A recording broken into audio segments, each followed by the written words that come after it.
Seriously? But, Mr. Morris, I don't understand, sir. How can you only be telling me this now? I'm afraid that there's nothing really I can do. I'm really facing a crisis. My hands are tied. But what about my film? Well, I'm afraid you'll have to come up with something on your own. Take it from me. Sometimes you just have to let things go. Same goes for this film festival.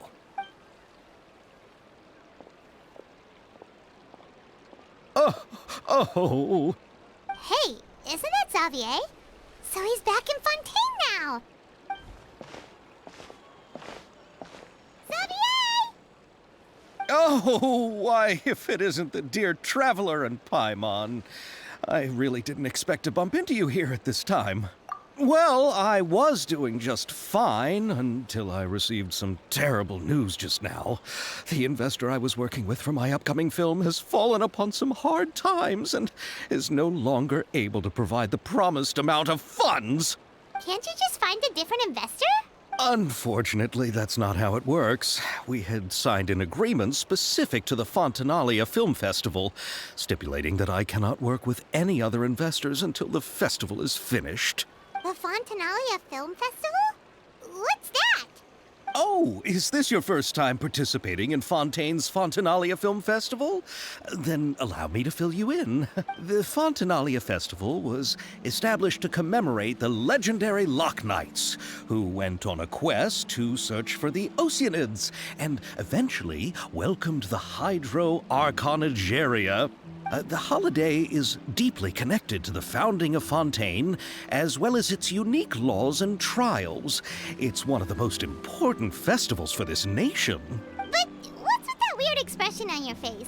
It's like you're trying really hard to remember something. I was just trying to recall the exact description from the books, in order to avoid any unnecessary arguments over semantics.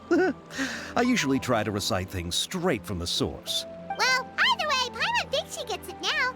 It's just like the Windbloom Festival in Mondstadt, and the Lantern Rite in Lille. Yes, those are festivals of a similar variety. Who doesn't like a good festival? And just like those of other nations, Fontaine will hold a plethora of events around this time each year.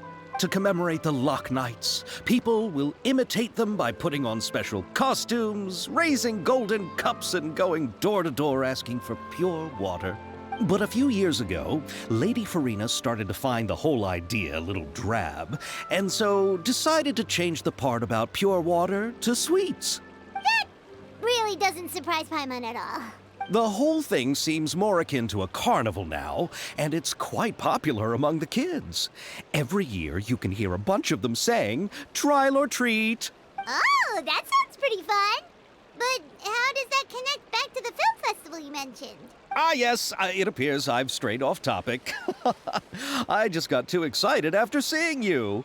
Let me get back to the point. The Fontanalia Film Festival is an event proposed by the Fontaine Film Association this year. Now that film technology has matured as a medium, it's the perfect time to introduce more people to the art form. During this time, people may submit films to be evaluated, and the entry with the highest score will be given the Farina Award by the association. The what award? The Farina Award. You know, after the Hydro Archon. They coined it while Lady Farina was still in power, but even though things have changed, no one has made any motion to update the name. Perhaps everyone still thinks of it as a pretty appropriate name. Even though she isn't the Hydro Archon any longer, Lady Farina is still Fontaine's superstar. Anyone with eyes can see the way she shines on the stage. Huh. Alright. Guess the name does work pretty well when you put it that way. Oh, but who would have guessed there'd be an issue with the funding? How will I ever explain this to Miss Chiori? Not to say all the other actors who traveled all the way here from Inazuma. Chiori? Sounds familiar. Where have we heard that name before? Yes, that's her. I asked her to oversee the event's art direction, including the design of the actors' costumes and appearances. Oh, Paimon remembers now. Navia said that her clothes were designed by Chiori, and Kirara's outfit too. how to describe her? Well, she tends to be pretty direct and can be very forceful when it comes to dealing with people. The fashion world in Fontaine has dubbed her the Thundering Seamstress. Her remarkable designs have led many Fontainians to become very interested in Inazuma. Anyway, Chiori is acquainted with all the actors I've invited from Inazuma. Without her help, I don't think I would have been able to get such an international cast for the film. She really is a kind soul. Who are the actors from Inazuma? Do we know them? Why don't the two of you accompany me to the Aquabus station to welcome them? Judging from the time, the Aquabus should be arriving shortly. Chiori will be waiting to meet me there as well.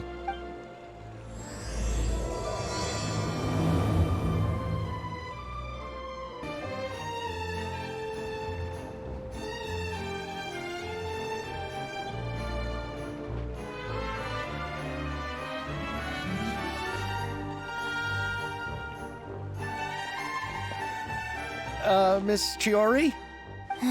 Your talk with the investor sure went fast. The Aquabus hasn't even arrived yet. Oh? And who are they? Allow me to introduce you. This is the Traveler and Paimon. Pleased to meet you. Likewise! We've heard the owner of Chioriya Boutique is a skilled seamstress, so it's a real pleasure to finally meet you in person. Why, thank you. I strove to create an outfit that matched her high social station as the demoiselle. So tell me, what happened? I can tell the conversation didn't go quite as expected. Well, it's like this.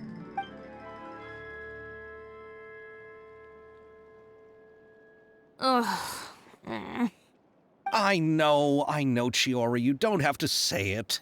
You did remind me that this investor was a little bit sketchy. Yes, there's no doubt about that.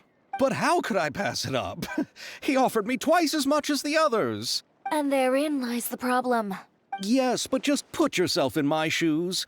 After obtaining such an excellent script, it's only natural that I would want to make the most of the film. The budgets that the others had proposed were nowhere near enough. It's difficult to find someone willing to front such a large amount of mora, so... Don't be sad, Xavier. We might be able to help scrounge up some more together for you. Oh, thank you, Paimon. That means a lot to me. But the cost of the film is staggering. I'm afraid that any mora we can scrounge together in a short amount of time won't even be able to cover the actors' fees. We need to move on. What's happened has already happened, and there's no changing it. But now's not the time to give up.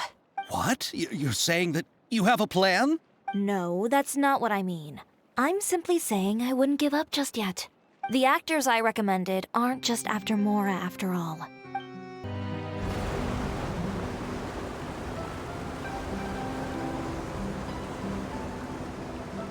Really? Then where do you live? We Malazines live in Mercy Village. The only way to enter is from underwater.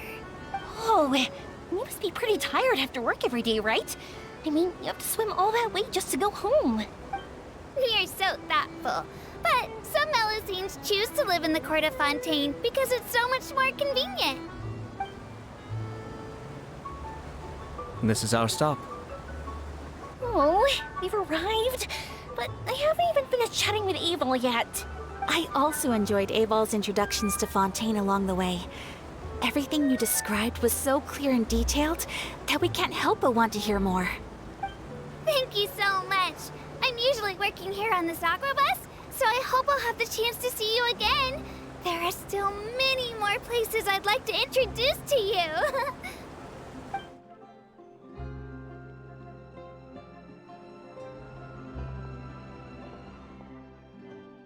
Welcome to the court of Fontaine. Chiori, you sure have changed a lot. This is the first time we've seen you since you left Inazuma. I haven't realized it's been so long. I was in such a rush when I left that I didn't even get to say goodbye. Thank you for extending the invitation, Mr. Xavier. I'm looking forward to a fruitful trip here in Fontaine. It's an honor to have the head of the Kamisato clan visit us. So they are who you meant when you said you had actors coming from Inazuma? Oh? It's the Traveler and Paimon. Wow, what a coincidence! Ayaka and I were just talking about you on the way here. Are you also here for the film? We just ran into Xavier earlier and came over with him.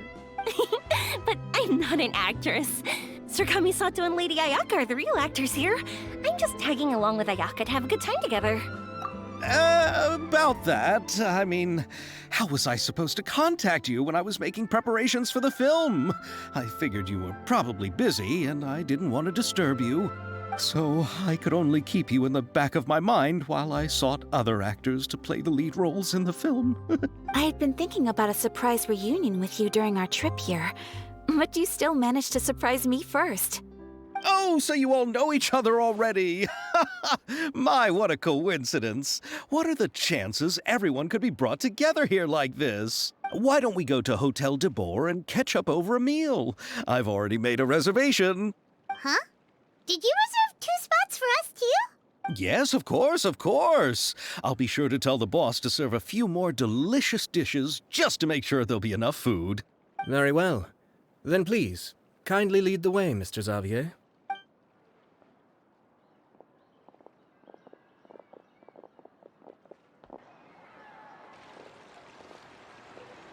Wow, the buildings in Fontaine are so tall.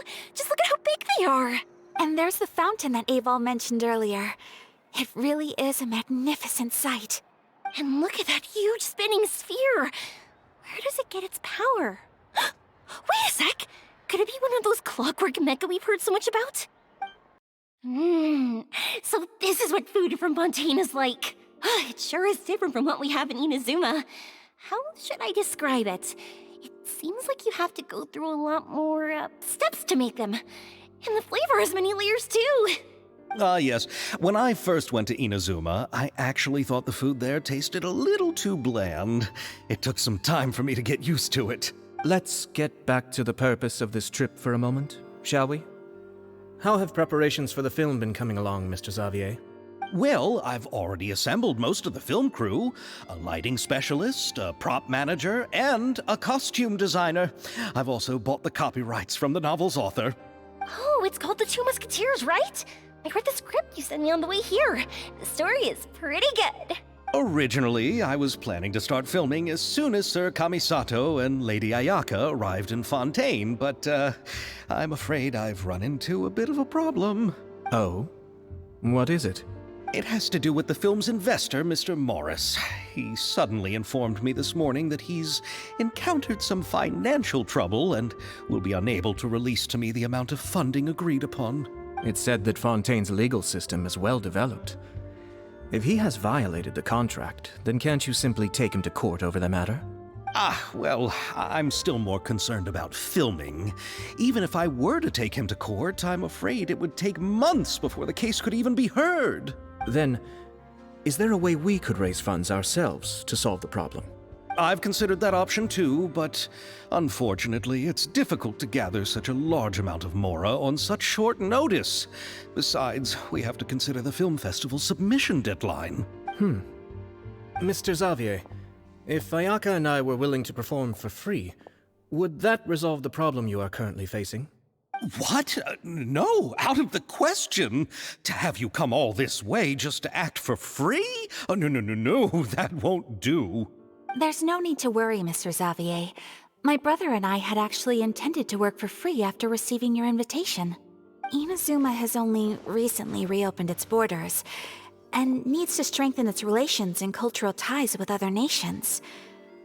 We didn't have many collaboration projects with Fontaine in the past, so we hoped this trip would serve as a good start for the future. Indeed. You could say that's the real reason why the Yashiro Commission agreed to come to Fontaine. I understand, but having you two act for free just doesn't seem right. Not at all. While we're officially here to conduct a cultural survey of sorts, we must express our sincerity if we want to establish formal cultural ties with your nation. This film will serve as proof of friendly cooperation and cultural exchange between Inazuma and Fontaine. It's my hope that the film can be finished and released as smoothly as possible. If you still don't feel comfortable with this arrangement, I would also be more than happy to be introduced to some other renowned individuals in Fontaine's literary and artistic circles. All right. I'll do as you say. Thank you so much. I'll make sure to cobble together enough mora now, even if it means selling my house, my camera, and every single family heirloom. Come on now, no need to go that far. I'll also help you out as a brand sponsor. Me too. Even though I didn't bring much more to spend on this trip, it's still better than nothing. You are too kind, all of you. I really don't know how to... Ew. All right, enough about that. Now that we have Xavier's savings, my support, and 2 leads who are willing to act for free, I think we will be able to make this happen. So, instead of Mora, you'll help with filming and production. Oh, but how can we help with that? We don't know much about making a film. All right, pull yourself together, Xavier. Tell us if there are still any open positions left among the crew. All right. Let me think. We still need a camera operator, a clapper loader, and someone to manage logistics. I originally wanted to personally serve as director, but I've been too busy working as the producer. So the positions of director and director's assistant will also need to be filled. Paimon knows what the director and the logistics support person do, but what's a clapper loader? The clapper loader is responsible for using the clapper board to record and organize the information of each shot when the camera operator begins shooting. The work requires both patience and careful attention to detail. A clapper board? Oh, you mean the thing they hold that goes clap whenever they start filming? Yes, that's right.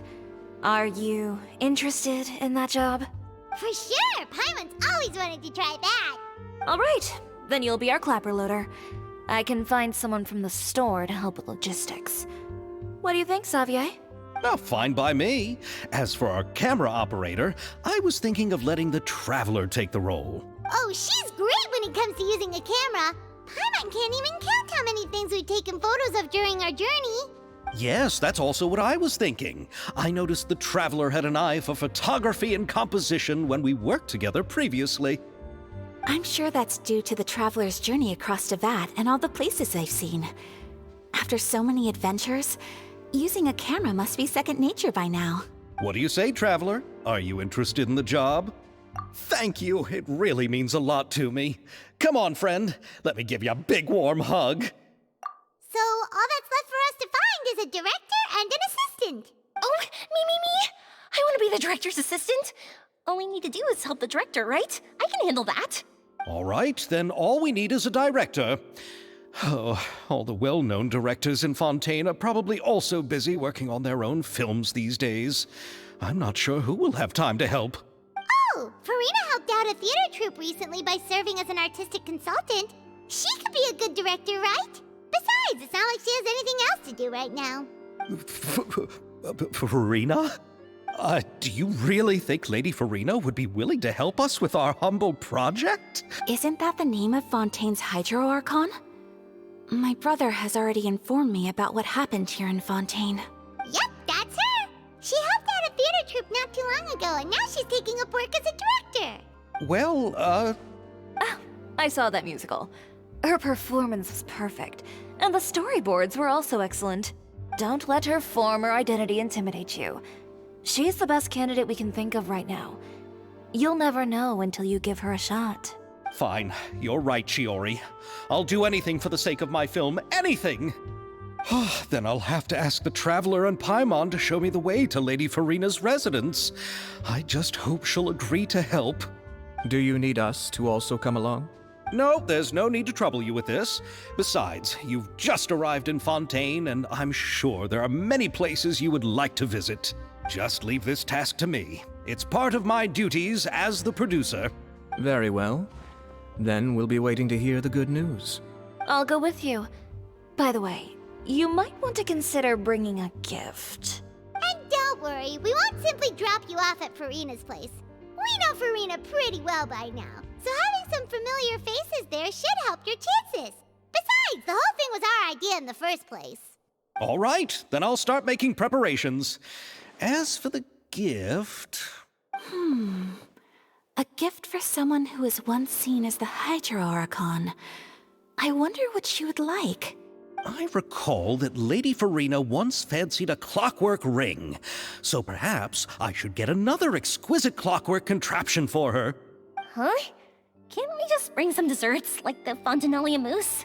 But wouldn't that be a little too cheap? She does like desserts, though.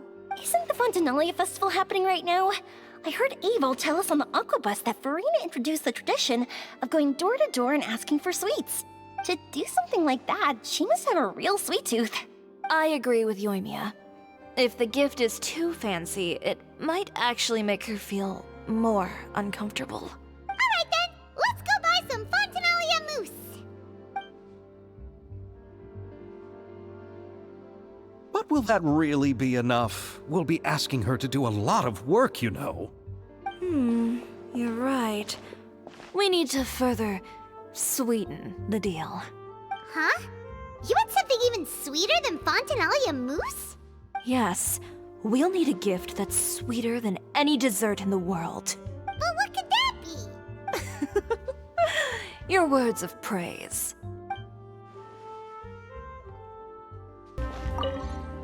You go ahead. No need to worry about us.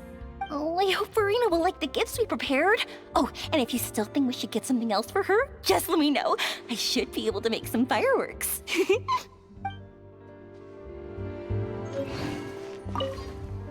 Looking forward to the good news.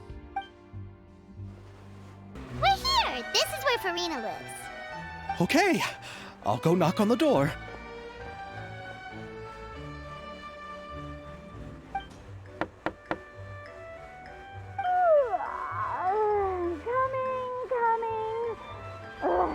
Seriously, who's knocking before asking me key? Who are you? Lady Farina, please allow me to introduce myself. I am Xavier, a film director. Hello. Oh, is that the traveler in Paimon I see behind you? And who's this? I'm Chiori. Ah, the one from Chioria Boutique. Hello, hello. So, what are you all doing here? Do you need something? Did you just get up, Farina? It's already past noon, you know. Huh? Oh, Paimon means the weather is so nice in the afternoon and the sun is so warm. Just like how you make us feel. Sleeping in late is a really smart idea. No. I was just up late last night reading some novels. What does sleeping in have to do with the weather? This is a small gift we've prepared for you, Lady Farina. We hope you like it. No need to be so formal. I'm just a regular person like everyone else now. Oh, is this Fontinalia mousse? It's one of my favorites. That's great! So, actually, there's something we need your help with. Given your renowned passion and understanding of drama, I would like to ask that you serve as the director of our film crew. Oh, but didn't you just say that you're a director? Yes, but for this particular project, I'm mainly working as a producer. Besides, I'm sure that your understanding of the performing arts far surpasses my own, Lady Farina. Are the Traveler and Paimon also part of the film crew? Yep, we sure are. Paimon's the clapper loader and she's the camera operator. Camera operator? That can be a pretty technical job, and it directly affects the final quality of the film. Are you really up to it? No, I'm not questioning your abilities. It's just that I've never really seen you use a camera before. Maybe you can come up with a test for the Traveler and see for yourself. If she can satisfy you with her camera skills, then you'd have nothing to worry about and can join the team. What do you say? You sure are getting better at rolling with the situation, Paimon. Oh, I do wish to see how skilled the Traveler really is with a camera. All right, how about this? We'll work with what we have. I'll give you some scenarios and see if your work is up to my standards. Very good. It's essential for the camera operator to understand the director's vision. I'll make my decision after seeing your work. Are you ready? I have high standards, you know. Okay, grab the camera and I'll give you a scenario.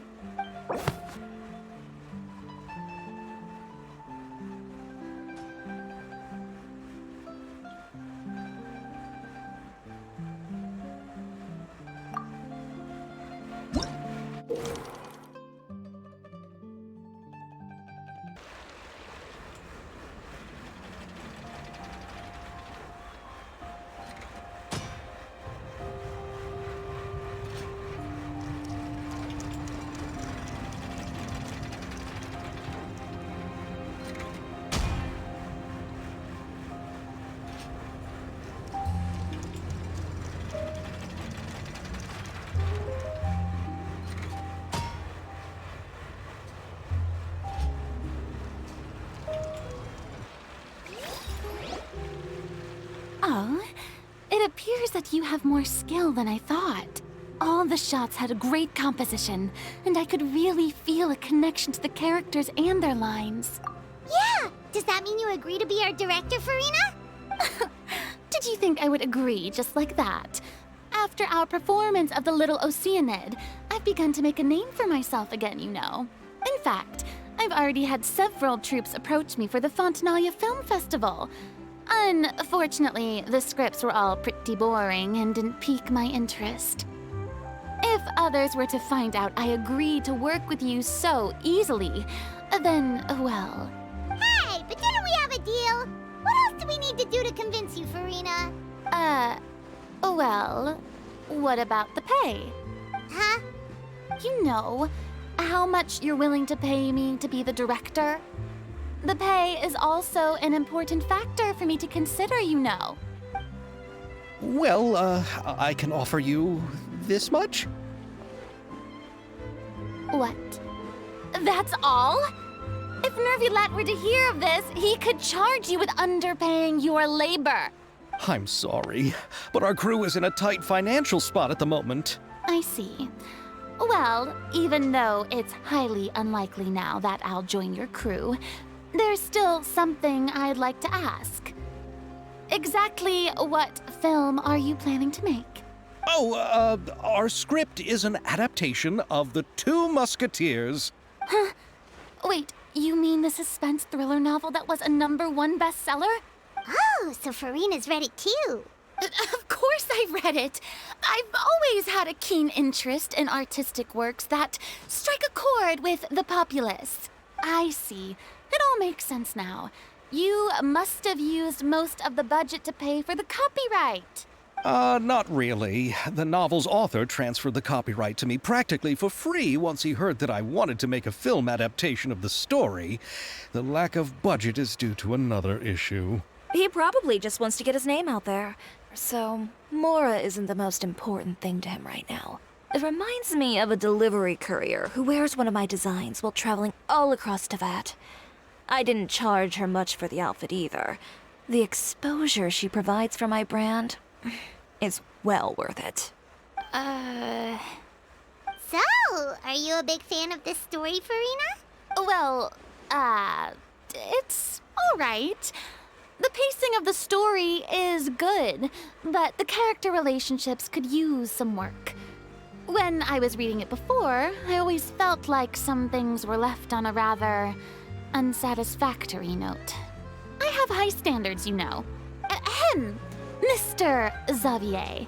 If, hypothetically speaking, I agree to be the director, how much freedom would I have in terms of script revisions and creative interpretation?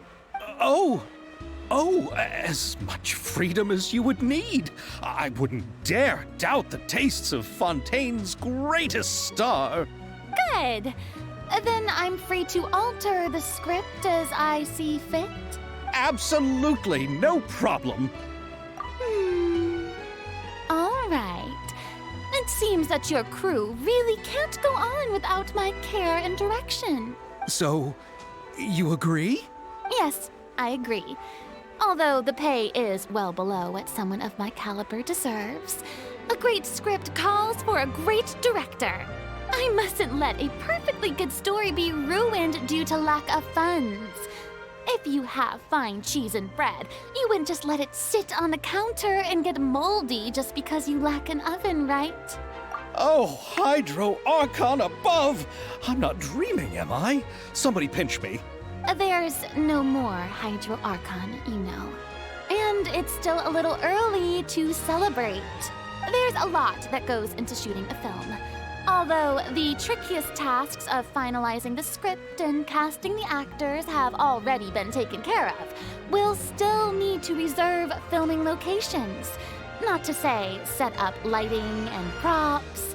And by the way, since we'll be filming the 2 Musketeers, we'll need to find an action choreographer. Ideally, a professional who has actual experience with muskets. Yes, I've thought about this as well. I was hoping that you might know someone who could handle the job. Me? If this was before, I could have simply asked Florand. But it's already been some time since I last talked to her. Navia can also use firearms, but unfortunately, her style is quite different from that of the characters in the story. Could we ask the Special Security and Surveillance Patrol? Oh, you mean the Special Patrol's Musketeers? Yes, that's right. They work with muskets every day. I can't think of anyone more qualified than them. They would be under Nervilette's jurisdiction. Unfortunately, I don't have any connection with them at all. So, in the end, we still have to start by talking to Nervilette. No need to go to all that trouble. I know their Captain Chevres. Oh, you do? Wait, Chiori, how do you know the captain of the Special Patrol's Musketeers? No particular reason. Running a business means dealing with some trouble from time to time, and she's helped me out on a few occasions. In return, I've helped her handle a few situations in which the Special Patrol couldn't get involved directly.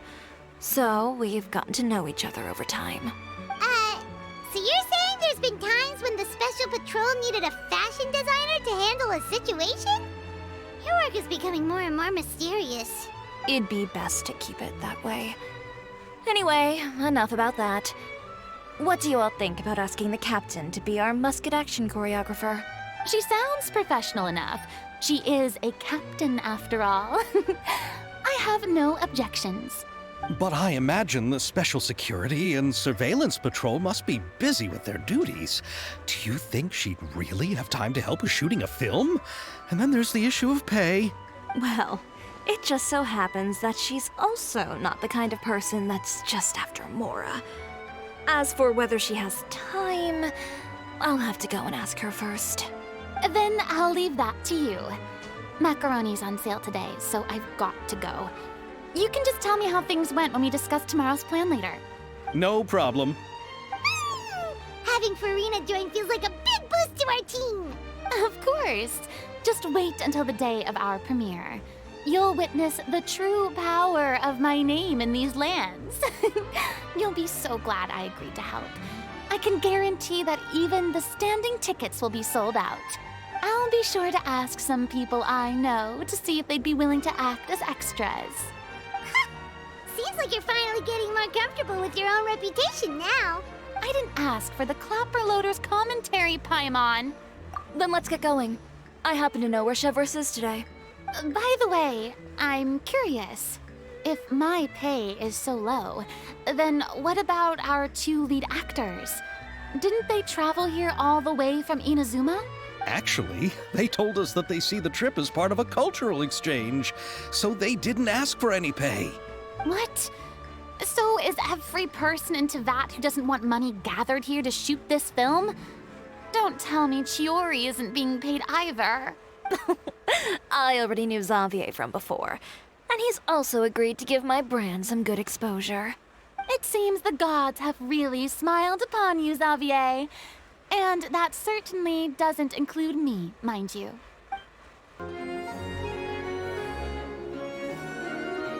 All right, this is the place. But where's the captain? There's hardly anyone around here. She's over there. The one with an eye patch reading in front of the newsstand. Oh, her! Paimon could tell there was something different about her. She seems kinda intimidating. Please wait here for a moment. I'll go fetch her.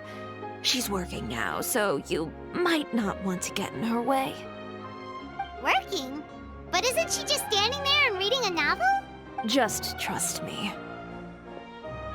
Oh, alright, let's see what happens then. Chiori sure is a mysterious person. She claims just to be a fashion designer, but she knows all these powerful people. The court of Fontaine isn't particularly tolerant of visitors from overseas, so it isn't easy for a foreigner to promote their brand here. Even more so in the competitive world of fashion. Even a local like me just trying to make a film has to face all kinds of challenges. So I can only imagine what Chiori has been through to get where she is today. I'm sure that having more connections has definitely worked in her favor. Reading on the job? Detective novel. One main character? No. Multiple. Branching storylines. I see. How's the plot coming along? One of the main characters is about to make a choice that will affect the rest of his life. I'd wager he's going to make the wrong choice. Any way to speed things up? There's something I need your help with. You know that doesn't depend on me. It all comes down to what the character chooses. Which is exactly why I'm here to help.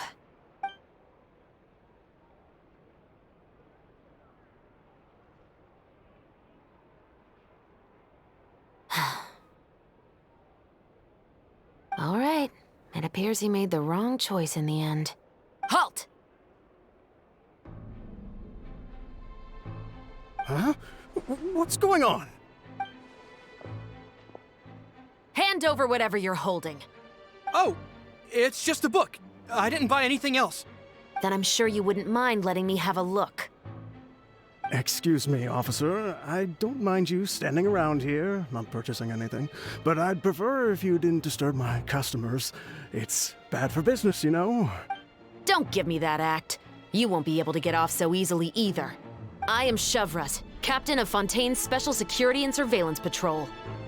I will say this one last time. Hand over whatever you're holding at once.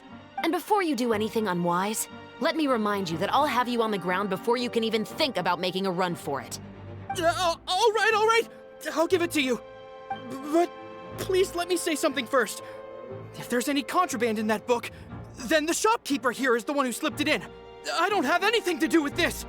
Why, you trying to leave me on the hook, huh? You were the one who said you wanted it. Save it for the interrogation room. Take them away, Letelier.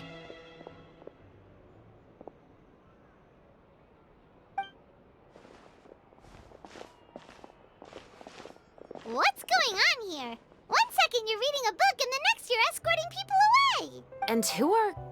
Oh! Aren't you the traveler who's been all over the papers recently? Chiori, I'm assuming what you wanted to ask me about has to do with them, right? Maybe I can let you in on what's happening then. Now that Vacher has been brought to justice, no new shipments of synth will be made and distributed to sellers. The Fontaine guards have been busy collecting the remaining synths still circulating on the market. Thanks to a tip from our reliable source here, this should be the very last batch. Oh, so you were pretending to read a book in order to catch the bad guys. Oh, Paimon almost forgot to introduce ourselves. Paimon is Paimon, and this is the Traveler and Xavier. Hey, I'm Shavras. You probably already heard me introduce myself, so I won't bother repeating it. Yeah, why didn't you make a move as soon as you had the chance? Were you worried that my intel wasn't accurate? No, I wanted to see if the shopkeeper would turn himself in first. All he had to do was come up to me and say that he didn't know where the synth had come from. If he did that, then I wouldn't have had to press charges on him. He had the whole day to turn the synth over to Shavras. But instead, the moment I came up and blocked Shavras' line of sight, he took the opportunity to sell it off. Yep, he made the wrong choice, even though the right choice was right there in front of him. But you knew they wouldn't make the right choice. Yeah, I knew. I was just hoping I'd be wrong for once. Enough about that, though. What did you want to ask me about? Oh, you see, it's like this.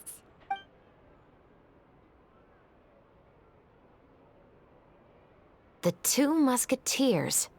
You certainly have a good eye for a story. So what do you need me to do? Just be the action choreographer for the actors?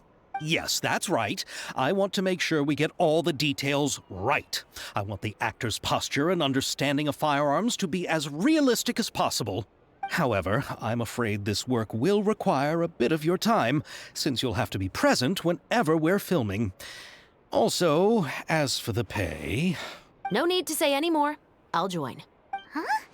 Just like that? Really? You're willing to help us with our humble film project? Sure, it's no big deal. As I said, we've wrapped up our investigation here, so I don't have any other tasks on my plate for the moment. Besides, I personally really like this novel. I even have the collector's edition at home. Stories where justice prevails over evil never get old for me. Then we've got a deal? Yes, I'll see you on set tomorrow. Oh my! I can hardly believe it! I should tell Lady Farina immediately. Oh, and I must tell the prop manager and lighting technician to get everything ready. We start filming tomorrow! Calm down, Xavier. The film is going to take more than just a day to finish. Still, I should also head back now and start preparing the actors' costumes and makeup. Alright, guess that's it for today then. Traveler, Paimon, please stay for a moment. I have something to tell you. Then I'll take Xavier back. Poor thing. He's so excited that he can't even walk straight anymore. I don't want to spend our first day fishing our producer out of the fountain. He'd better. So what did you want to tell us, Chevres? Have you read The Two Musketeers?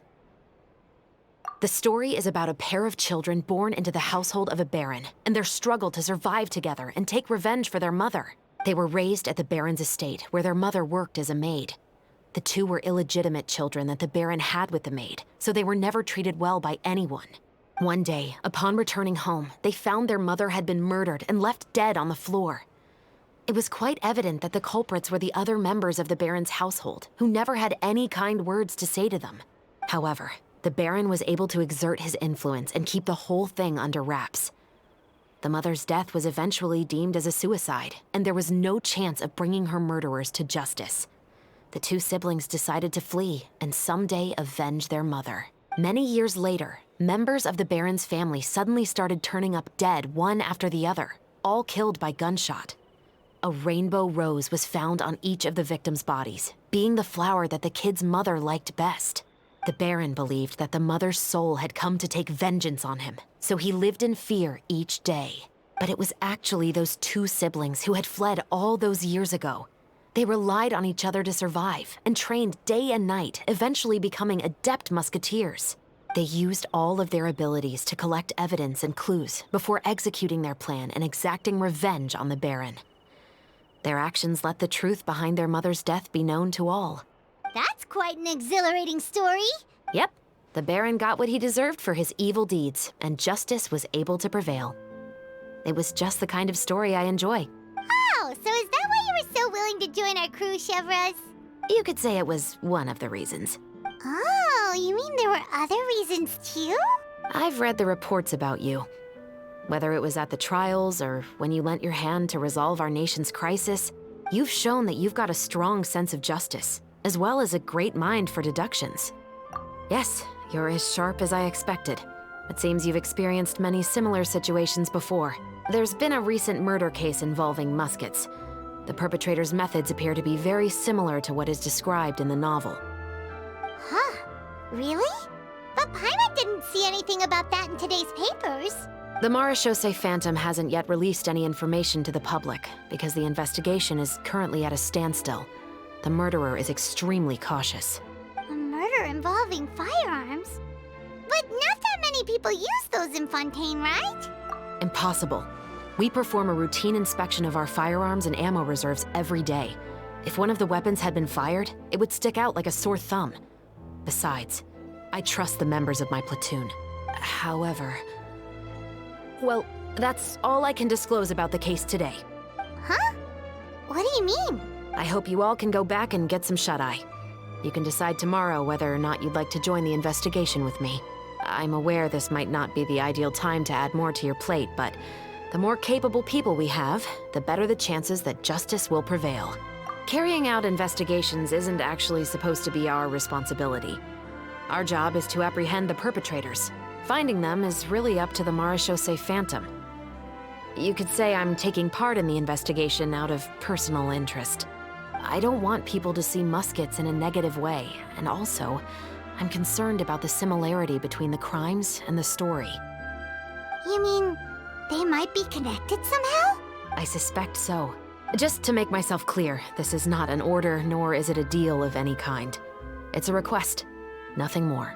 If you two have any interest in the case after we finish filming tomorrow and are willing to assist me, then I would be most grateful. What do you think, Traveler? Yeah, you're right. Paimon's getting a little tired, too. We've really been hustling all day. You'd better head back and get some rest. It's good to keep a calm mind, especially when you're about to make an important decision. Otherwise, when the moment comes, you might end up like that shopkeeper and not even realize that the right choice is right there in front of you.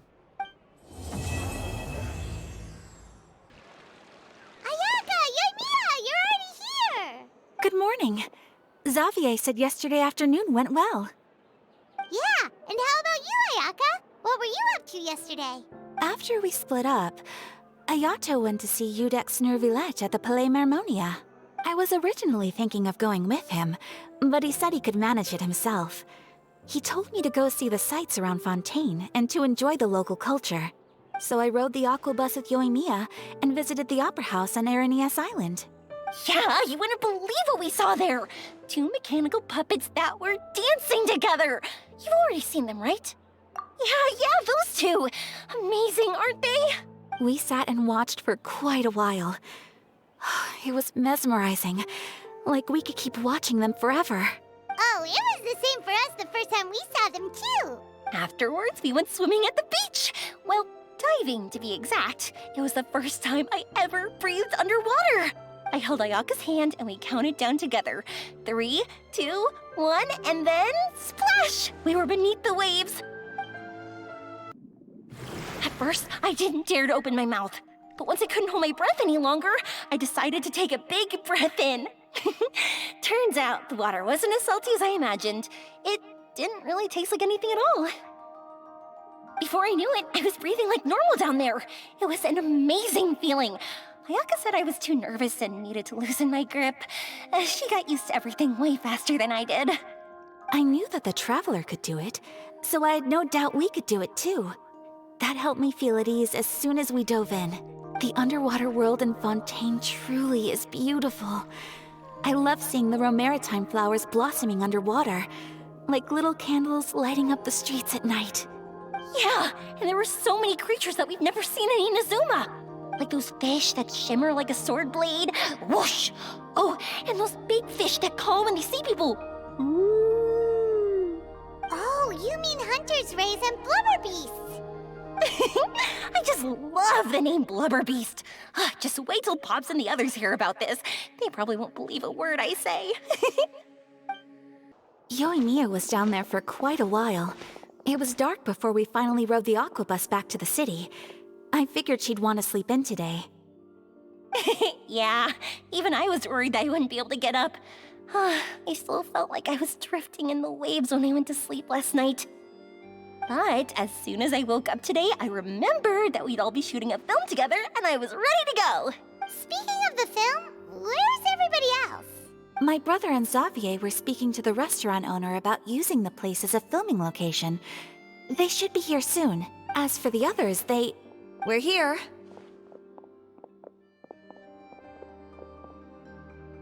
Please excuse my tardiness. I just finished the Special Patrol's 6-mile morning jog.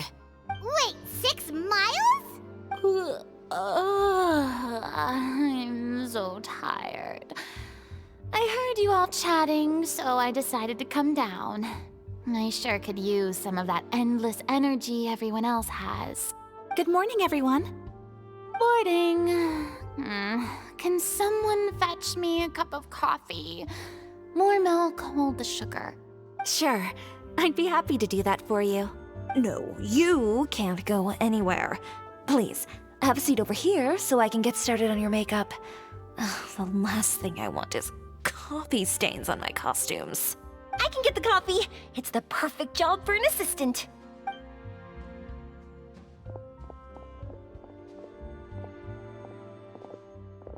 has so much energy. Seriously, what's her secret? Oh, Yoimiya's always like that. But you sure look exhausted, Farina. It's because you're not used to waking up so early, huh? Of course not. I spent the whole night reading the novel from cover to cover, marking sections that either need to be omitted or adapted. Wow. Paimon didn't expect you to be so thorough. Well, I was the biggest star in all of Fontaine after all. It takes more than just a pretty face to earn a reputation like that. I know how to get serious when the situation calls for it. I went all out when I was acting as an Archon, so why wouldn't I do the same for my own life? Here's your coffee, Director Farina.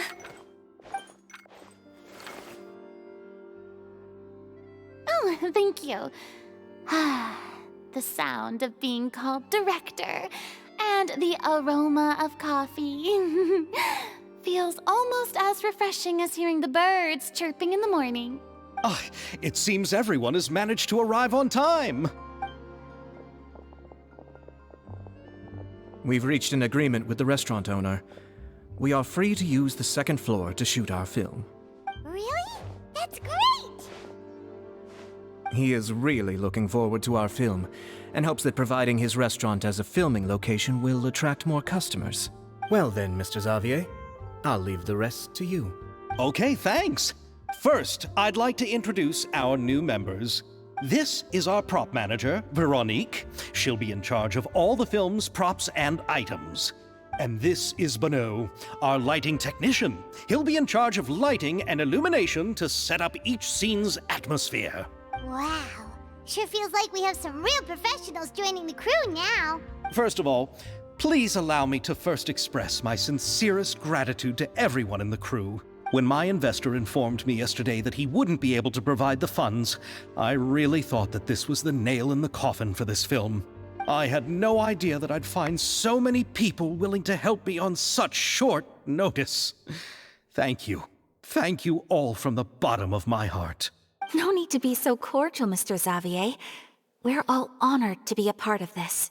Your works made a profound impression on me when I saw them back in Inazuma. I am sure that someday, this film will be remembered as a prime example of cultural exchange between Fontaine and Inazuma. Yes, the story is the reason I agreed to join.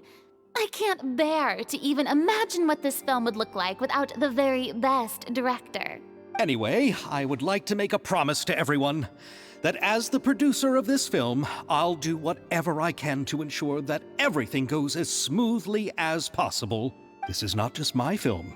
It also embodies the thoughts and feelings of every person here, as well as the endless effort we are about to pour into it. So, without further ado, the Two Musketeers will officially begin filming now! You may take it from here, Director Farina. All right, listen up, everyone. The first scene takes place when the two young musketeers are living at the Baron's home, still unaware of all that is about to happen to them. We'll need props and lighting to set the scene. Our lead actors can go get their makeup done, and extras, please take this time to go over your positions. Whoa. Seems Farina's really kicking things into gear as the director. Is everyone clear? I don't want anyone traipsing around the set like umbrella finches. All right, cameras will start rolling as soon as the set is ready. Let's make a film that'll make some serious waves in Fontaine. Not the kind of waves that drown people. I mean, the good kind of waves.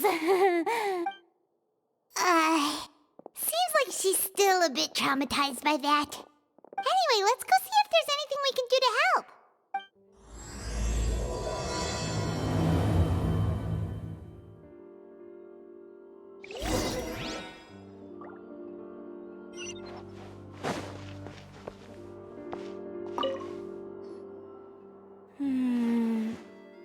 Ayaka has mentioned you to me before. She said that you two were great friends when you were kids. No talking. I'm thinking about how to do your eyeshadow. Ah, yes. To help me really look the part. To achieve a more young and naive look for this scene. Are you saying the wrinkles around my eyes are too deep? You just have too much of a calculating look in your eyes. You sure don't mince your words. It seems you really haven't changed much. Quiet.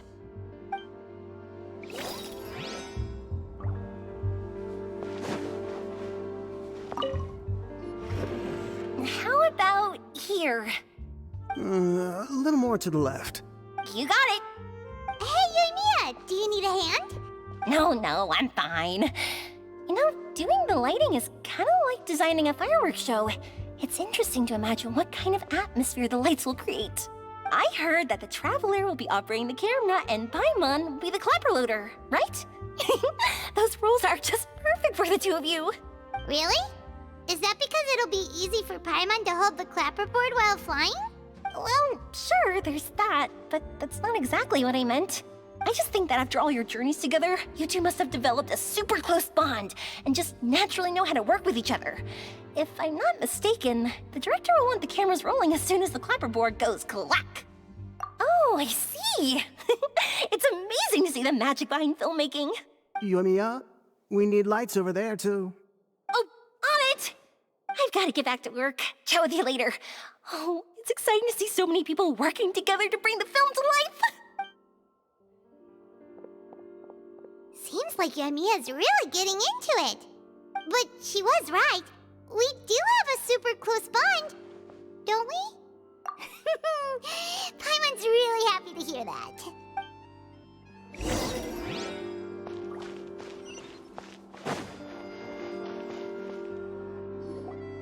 So, this is a real musket? No, it's just a prop weapon. Not bad. Have you seen a real musket before? Only in books and newspapers. I made this one based on the relative shape and proportions I saw in reference images.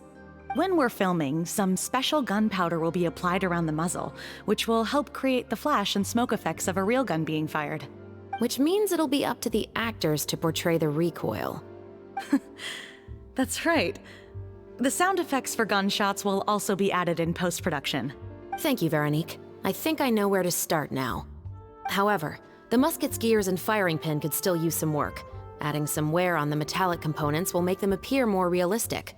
Also, be sure to rub the muskets with some oil each time before we start shooting. That'll give the impression that the firearms have been well maintained. Good point. You seem to know a lot, Miss Chevres. I assume you use these types of firearms on a regular basis? Yes, I perform routine maintenance on my weapons every day. Just like we as people need to eat and sleep, muskets need to be cleaned and maintained.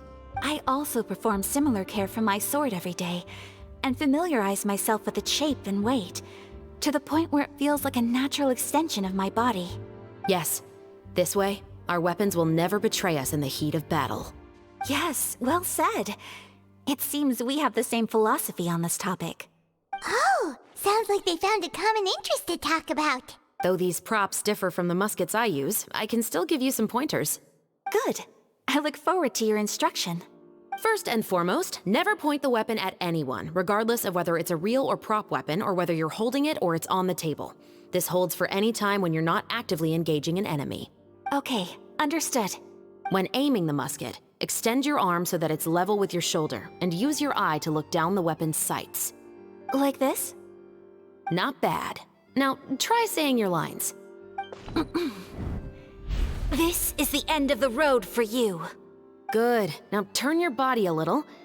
That way, you'll give your enemy less of a target to work with. And relax your shoulders. Here, allow me to demonstrate. This is the end of the road for you. Huh. Excuse me, Miss Chiori.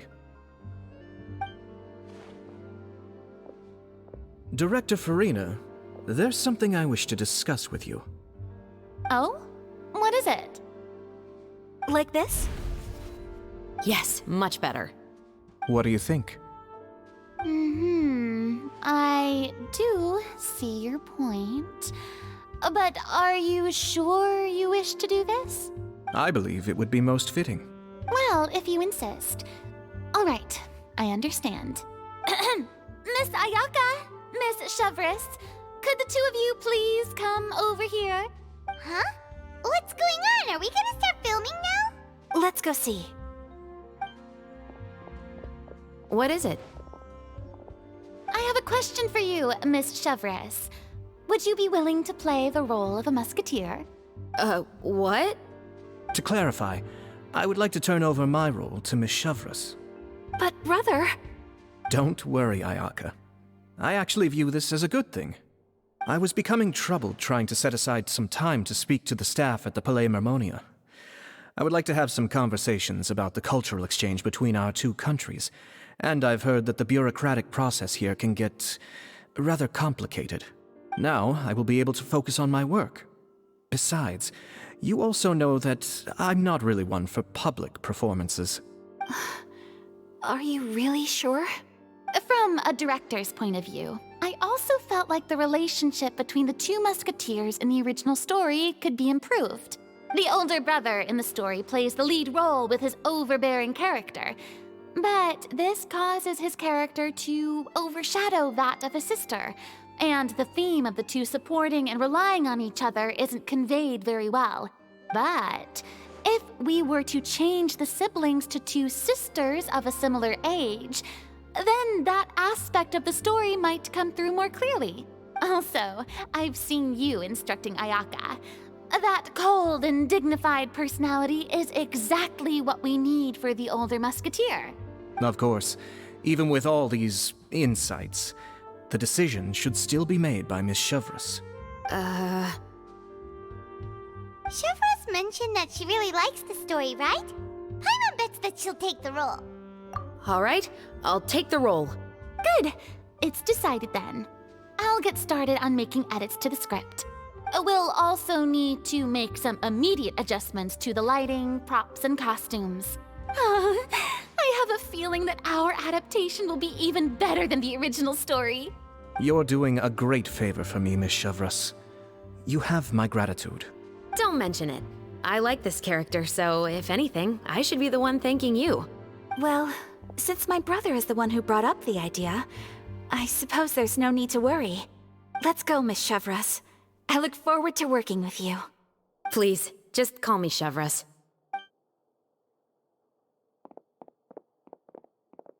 Seems like you're really going out of your way to solve the problem I was having with your makeup. Surely you jest, Chiori. I assure you that I was mostly motivated by a desire to spend more time on formal business. Oh, come on. You really think I'd buy that? According to what I've heard from Ayaka, her brother is someone who can juggle 10 different matters at the same time. I'm sure you have other reasons for backing out. Perhaps. Ayaka always said she wanted to go out and see more of the world, just like the Traveler. But I feel that she needs not only to see other nations, but also to make some different kinds of friends. I think it would be harder for her to make new connections with me constantly by her side. I would like to give her some space. All right, go on. Spoil her some more. Ayato, it's too bad you're stepping down from the role. Paimon really wanted to see you act as a musketeer. No need to poke fun at me. I'd wager that you also felt that I wasn't the best candidate for the role. It's a little hard for Paimon to imagine you saying those lines. Yes, I've made an appointment to meet some people from the Palais Mermonia. Now, I will have some more time to prepare. Traveler, get the camera ready. Paimon, get the clapperboard. Actors, to your positions. We're about to start shooting the first scene. Go on now. And please take good care of Ayaka. Yep, don't worry. Thank you. I look forward to seeing the film when it's finished. All right, now that we're all here, let me help set the scene for everyone. The first scene takes place when our two main characters are still living at the Baron's estate. They've been ostracized and verbally abused by others in the household, but they still have no idea why. We want to capture how naive and innocent they are despite their pain. Chevres will be playing the role of the older sister, Tulip, and Ayaka will be the younger sister, Iris. Be sure to get close-ups of the main characters at the right moment. Silence on the set! Lights, camera, action! Let's go! Tulip. Mother's been out for quite a while now. Perhaps she went to pick some flowers on the way home. You know how she loves flowers. Iris, Tulip! I'm home! Mother! You were out for so long, we were beginning to worry about you. I'm sorry, but I'm back now, safe and sound. Here, I brought your favorite treat. Apple turnovers. Mother, what are those bruises on your hand? Huh? What bruises? Oh, I must have bumped into something while I was working yesterday. But I didn't notice them this morning. Then perhaps they're from when I accidentally tripped when I was out just now. By the way, did you have fun playing at home? What's the matter, Iris? Well, we've realized that no one really wants to play with us. They even took Iris's doll and spat at us. And they even called us names.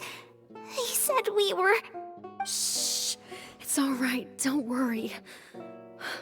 Girls, it doesn't matter what anyone says. Don't listen to them. No one can define you with such words. You both have wonderful lives ahead of you. Just like your names. You will both blossom like beautiful flowers. Maybe your time to blossom hasn't quite come yet, but one day, you two will bloom more beautifully than anything else. Don't let the soil you're in now ruin your future beauty. Understand? My dear daughters. And cut! Not bad. The actor's emotions were all on point. Let's keep that take. Also, if our clapper loader could avoid shouting at the start of the scene next time. Oh, got it. Great. I was a little worried that my nerves would get the better of me. What about you, Chevros? I felt fine. The lines weren't too difficult at all. Seems like Farina must have adapted the role nicely. You two were great. I couldn't tell it was your first time acting in a film. You should have more confidence. Thank you for your encouragement. Positions, everyone! We'll move on to the next scene after we try a few more camera angles.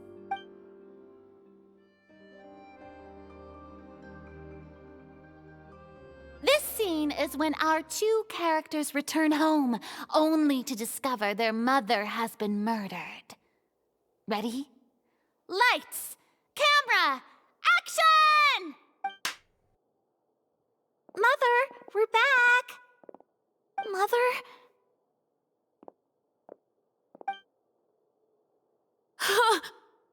What's wrong, Tulip? Iris, stay away! Huh? Why?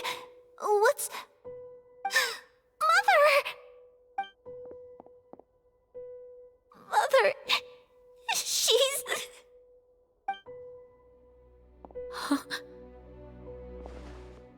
There's poison in this cup. Huh? I could have sworn I've seen this kind of cup before. Those aristocrats. They didn't even try to cover up their actions.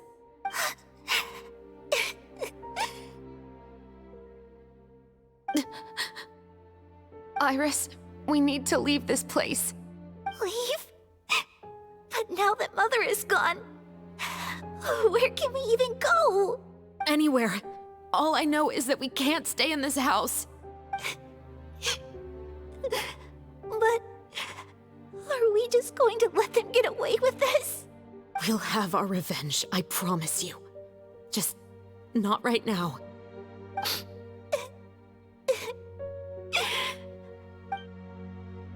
Come on, let's go.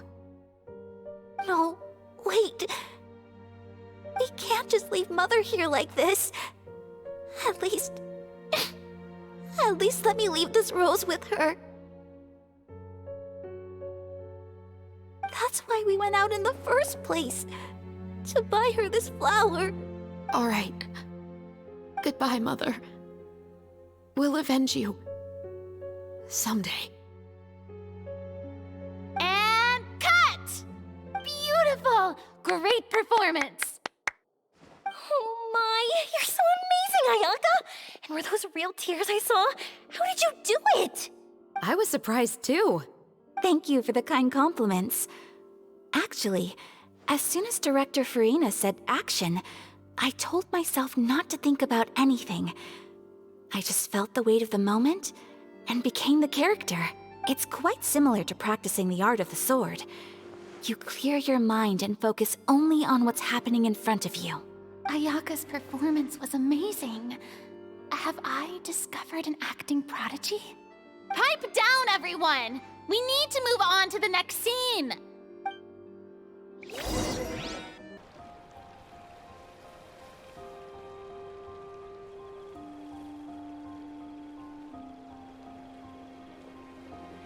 Huh? Are we done already? But Paimon wants to keep playing with the clapperboard. How do you feel, Traveler? Is your arm sore from holding the camera all day? Good work, you two. You too, Shivers. You were quite the actress today. I've read this novel many times before. I have a good grasp of my character's mindset. Anyway, do you remember my request from yesterday? Oh, right! We were having so much fun that Paimon nearly forgot! You have a case where the murders seem really similar to the cases in the novel, right? So, how are they similar exactly? In the story, the main characters grow up to become two musketeers, always using their guns to carry out their revenge. And on each of the victims, they place a rainbow rose as a signal that they've returned. Yes, that's correct. We found rainbow roses just like in the novel. Seems like you're connecting the dots now. Oh, that does sound pretty concerning. Especially after seeing the script today. Oh, now Paimon can't stop wondering what kind of ulterior motive the murderer might have. What do you think, Traveler? You're smart. Paimon wants to hear your thoughts. Good. On behalf of Fontaine's Special Security and Surveillance Patrol, thank you for your dedication to justice. There's no time to lose. We should start investigating right away. Follow me. Huh? Right now? But we just got done filming all day. Paimon's so tired. The most valuable intel always comes after nightfall. They are like small, remote islands in the middle of the sea. If you don't stay vigilant, you will pass right by them in the fog. That's how one of my favorite books always puts it, at least. So where are we going right now? Let's start by checking out some workshops that sell mechanical components. If the culprit is making their own weapons, it's very likely that they'll visit those sort of places. Welcome to Le Show's Clockwork Workshop. How can I help you? Hello. I'd like to know if anyone has purchased some special components lately. Special components?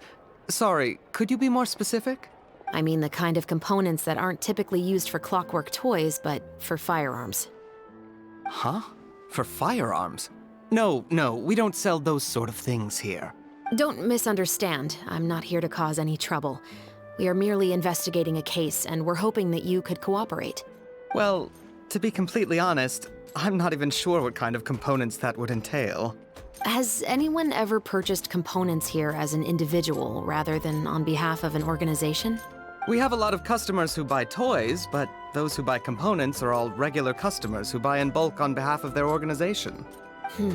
Is that so? I understand. Thank you for your cooperation. You're welcome. It's the least I can do. Oh, hey, Chevres. Run out of oil for your musket again? Hello, Estelle. I want to know if anyone has come to your shop recently to order some firearm components. Oh, is this another case? Let me think. I don't think so.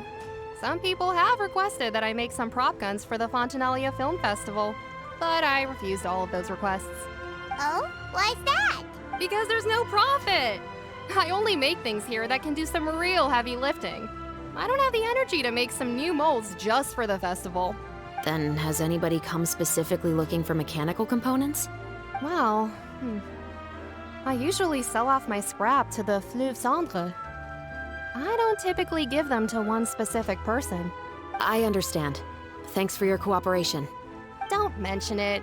Always happy to have the Musketeers' patronage.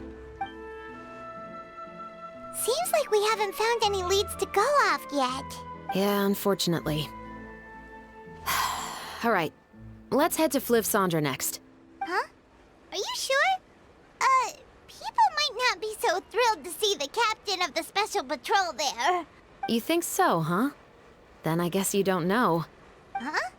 Know what? That I grew up in Fliv Sandra. Hello, I'd like to ask some questions. I don't know anything. Don't worry, I'm not here to arrest anybody. You say that now. It's the truth. Here, take this as my guarantee. Wait, did Paimon just see what she thinks she saw? Is the captain of the Special Patrol bribing a citizen? Seems you're different from the other guards. What do you want to know? Have you heard anything related to Muskets in Fliv Sandra lately? Anything at all? Muskets, huh? All I know is that about 2 weeks ago, we started hearing some loud noises at night. So loud that it's been waking me up. Were they gunshots? Possibly. It's hard to tell around here. Someone's house collapsing, a pipe exploding somewhere, it's all the same. But the noises I'm talking about definitely happened after I fell asleep. Do you know where the noises were coming from? I don't remember clearly. Is it that you don't remember, or that you need to think about it some more? You tell me. Then please, think about it some more. She's giving her even more Mora! The noises came from the end of the Southern Waterway. I came out and had a look for myself and I wasn't sleeping well, but I didn't dare get too close. That's all I know. All right, I'll take your word for it. Thanks for the pâte de fruits.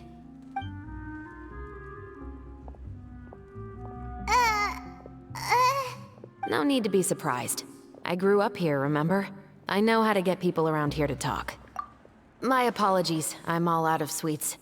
Though I do have some other tempting snacks in my custody. Fries, fried chicken, and even onion rings. But taking care of junk food is my responsibility. You're better off sticking to your normal, nutritious diet. Now then, let's keep going. It's been a while, Tetro. Please, just get on with your request. I want to know if you've heard anybody talking about muskets lately. Information isn't free, you know. I've heard that bandits have been extremely active in the countryside recently, and they've been affecting the delivery of goods to Poisson. I can allocate some more manpower to help out with that problem. What do you say? You're still as helpful as ever. One of our men got drunk at dinner about a month ago and lost his gun. 3 days later, it turned up in the corner here. What's weird about that? He just forgot where he put it, right? This is Fliv Sandra, my friend. Anything of value left in the tavern won't ever make it to the next day. But that gun turned out to be an exception. It didn't get any new wear and tear on it, and didn't even appear to have been fired. We were quite mystified as to what could have happened. I suspect it came back because the weapon was already known to the guards. You mean, a criminal was afraid the Marechaussee Phantom would use the shot marks to track them down? Maybe. But if that's the case, the culprit really took great care to avoid getting caught. I didn't say anything about a criminal. In Fliv Sandra, knowing who was killed is as easy as knowing what clothes you're wearing today. It's the guy living in the east side, isn't it? I've never liked him. Every time he's here, he just orders a drink and sits there with a nasty look in his eyes. So, who was the one who lost the gun in the first place? Don't bother. Even if you ask, he wouldn't admit to owning a gun to some strangers. Not to mention the captain of the Special Security and Surveillance Patrol. He's right. I know you grew up here, Chevres. Even though you're on good terms with the Spina, you've still been gone too long. Not many people know you here now, and a lot of people don't like the Special Patrol. I know. So take my advice and don't show your face too much around here. It's for your own safety. I'll come and go as I please, and I'm afraid I'll be appearing more often due to my work. All right. Don't say I didn't warn you. What's all this? Some broken planks and barrels, as well as some liquor bottles? Yes, but have a closer look, Paimon. Even though somebody has purposefully tried to clean them up, these are obviously marks from musket bullets. In other words, someone was here trying to improve their shot. They were using the barrels and bottles for target practice. Could it have been the killer? Your guess is as good as mine. Although many people at Fleuve Cendre own guns, few hide the fact from others. And even fewer would go to such lengths to hide markings from practice shots. Anyway, let's go. There might be more to this. Seems like that's all we'll be able to uncover for today. Paimon feels like we managed to learn a lot more here than up on the surface. Yes. Assuming that everything we found is indeed connected to our suspect, then their timeline was probably something like this. A month ago, our suspect found a gun and took it home to disassemble it. Once he'd figured out its mechanics, he brought it back. In the following weeks, he used some parts to create his own makeshift musket, and took it to the Fleuve Cendre for target practice. Then, a few days ago, he found his target and carried out the murder. Once the deed was done, he left a rainbow rose on the body, just like the scene in the novel. That all makes sense to Paimon, but we're still no closer to figuring out the killer's identity. The deceased was a resident of Fleuve Cendre. It's said that he was a poor, solitary man. Yeah, that's also something I'm trying to figure out. If we are indeed following the novel, and there's a story behind the murder, then this murder should be an act of vengeance. But according to our investigation, the deceased didn't have any enemies. He was no saint, but no one's heard of a rival who hated him enough to shoot him dead. Much less care to leave a rose on his body. What message is the killer trying to convey? And to whom exactly? We've thoroughly investigated that possibility. He claims to have spent the whole day at the Opera House on the day of the murder, and the staff there have confirmed his account. Okay, so he has an alibi. Not only that, he lacks a credible motive as well. He has a family of his own, and both of his parents are still alive. I've looked into his records. He was adopted at the age of 6, and all the proper procedures were followed. There are also records of him at an orphanage before then. In the story, the mother of the 2 musketeers was murdered after the children turned 10. Of course, he could have changed the children's ages, but I don't want to assume anything without evidence. More importantly, I've also had a chat with him in person. He didn't seem like the kind of person who would pull the trigger to kill a man. Then, what should we do now? We have all this new information, but it doesn't help us move forward. Investigations take time. I didn't expect us to catch the culprit in just a single day. How about this? Let's spend the next few days filming with the crew. We can continue the investigation once we're done with the film. I'm sure that given time, new leads will present themselves. Wait, but weren't you saying Intel is like small, remote islands in the middle of the sea just a moment ago? Wouldn't you just miss them if you were to stop looking? Ah, but the book had more than one reference to the islands, Paimon. Oh? What else did it say then? As long as you spend enough time sailing through the fog, you'll eventually come across an island.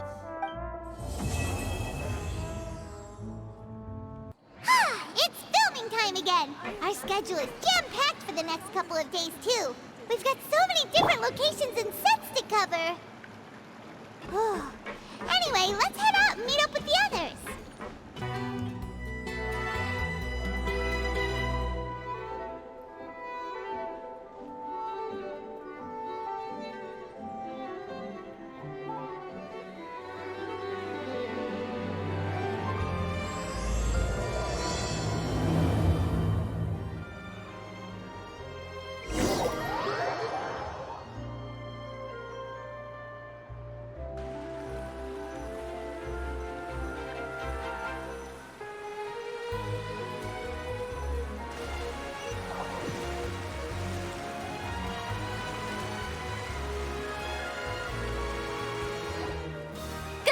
Everyone, we're looking to wrap with our 2 main ladies today. I can already smell our success. What do you mean, looking to wrap? Oh, aren't you the expert now? This upcoming scene is the 2 musketeers' final confrontation with the Baron. There will be quite a bit of action, but no choreography beyond what we've already rehearsed. Anyway, get ready. Lights, camera, action! The view is beautiful tonight. It reminds me of that fateful night 10 years ago.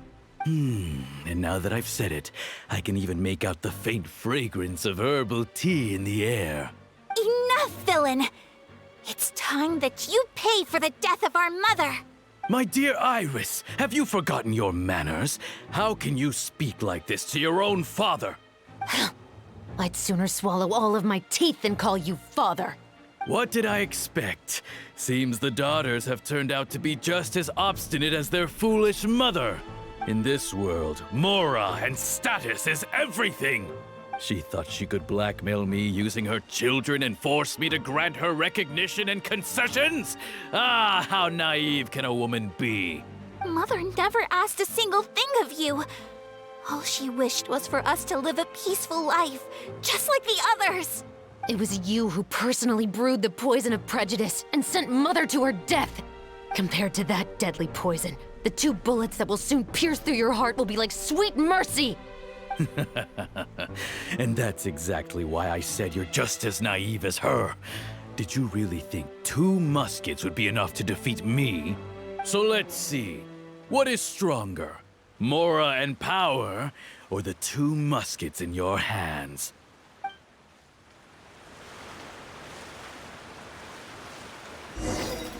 Get them! Tulip! There are too many of them! It'll be okay. We'll cover each other, Iris.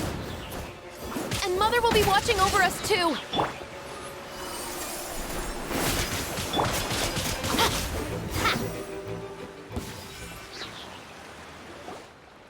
You've lost. To think I'd lose to my own 2 kids. We are no children of yours, and we'll never call that place our home. Then tell me, what did you do all this for? You lost your mother, and will soon kill your father as well. What will you gain in the end, other than sentences for your crimes? We will gain our long-awaited justice.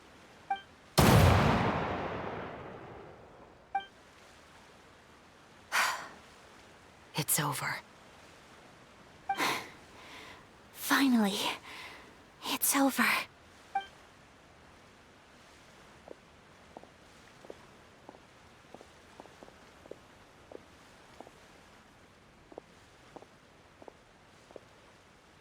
So, where will you go now, Tulip? I'm not too sure, Iris. Maybe somewhere with lots of flowers? After all, Mother always did love going where the blossoms were. What about you? I want to go visit Mother's grave. Yeah, that's not a bad idea. Huh? Tulip, look! What is it? It's Mother's favorite. The rainbow rose. Look, it's blooming again. Excellent! That was beyond mesmerizing. Even I didn't expect this scene to go so well. And we got it in a single take. All right, everyone. We've got a wrap for Tulip and Iris. Congratulations, Ayaka and Chevres! Thank you. I didn't expect our parts to wrap so quickly. I wish I could savor the experience for just a bit longer. Paimon totally understands. Paimon's not ready to say goodbye to the clapperboard either. Filming has really been a lot of fun. You were great too, Chevres. The way you said, long-awaited justice. It gave Paimon chills. That is indeed my favorite line in the whole book. I still remember trying to act it out in my room the first few times I read it. Whoa, Paimon would have never guessed you're that type.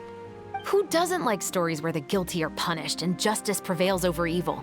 Don't forget, I'm the captain of the Special Security and Surveillance Patrol. Captain, I have something urgent to report. Please excuse me, everyone. I'll be back in just a moment. It's okay, don't worry about us.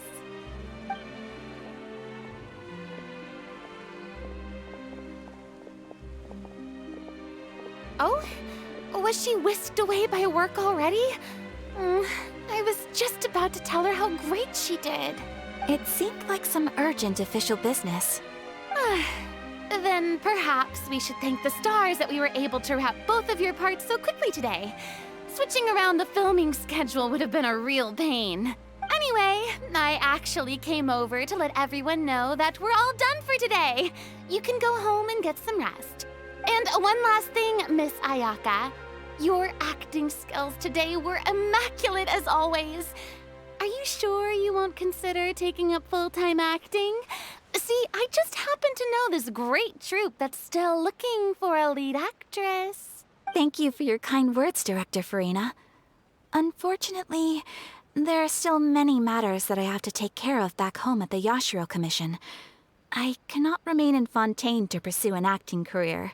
Nevertheless, I will make sure to treasure this incredible opportunity in my heart. Oh, that's a shame, but I understand. Just let me know if you ever change your mind. I believe it's also about time for me to take my leave. But hopefully I'll see you on set over the next few days. Even though my part's wrapped, I'd still like to swing by and help out the crew. See you tomorrow, Traveler and Paimon. Yep, see you tomorrow! Well, what should we do next? Maybe we'll go investigate the case some more with Chevres today. Traveler, Paimon, please come with me. Huh? Where are we going? You could say that our ship has finally chanced upon one of those small, remote islands of intel.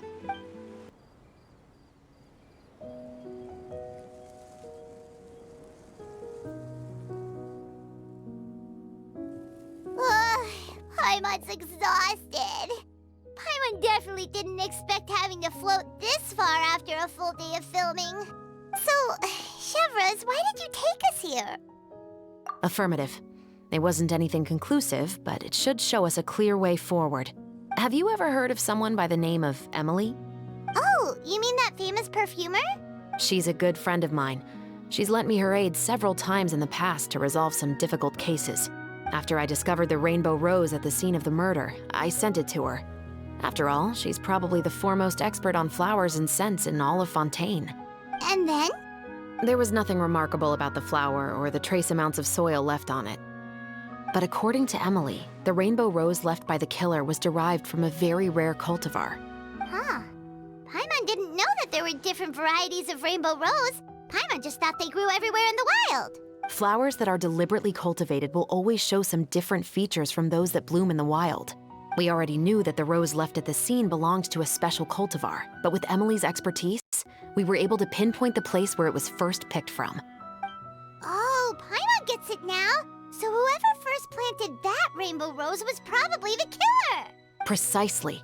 And after we checked what we learned against some sales records from the past, we discovered that there's only one person in all of Fontaine who could grow and sell this specific cultivar. Really?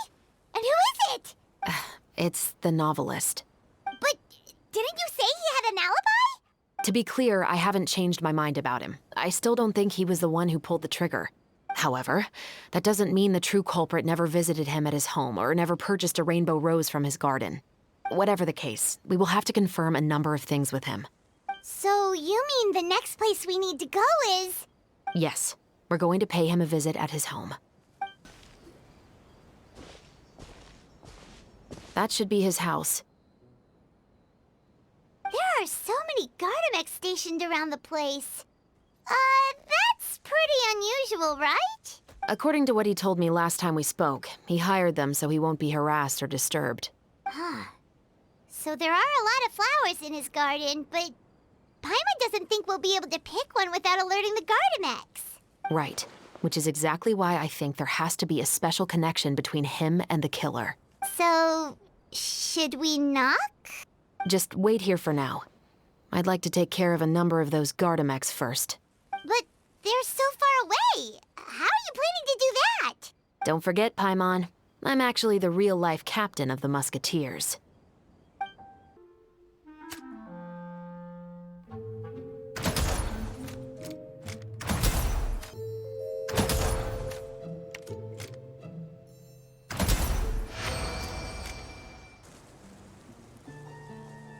All clear. Let's go. Wait! Paimon's a little nervous now that we know he could be the killer. Can we go over our plan of action again? I'll go knock on the door and make sure it's safe inside. Once we're sure that we're in the clear, I'll ask him to come with us for a quick round of questioning at the guard's headquarters. But can't we just arrest him? We still have no evidence that he's the killer, or that he lent the killer any direct aid. Still, it would be appreciated if you could pick a rainbow rose from his garden for me while I'm talking to him. It'll help the Marachose Phantom confirm Emily's theory. Sure, no problem. Just be careful, Chevreuse.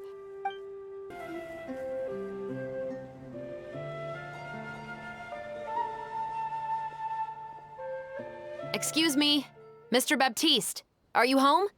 Who could it be at this hour? Oh, it's you, Officer Chevreuse. Would you mind accompanying me to the guard's headquarters, Mr. Baptiste? We would like to ask you some questions about a case. Oh, is it still regarding the murder case from before? I cannot confirm or deny that at this time. So it is then. Listen, I need you to come with me, Mr. Baptiste. Miss Chevreuse, I'll save you the trouble. Oh, and you two over there? There's no need for you to pick my flowers either. It's not time for them to bloom yet. Oh! Okay.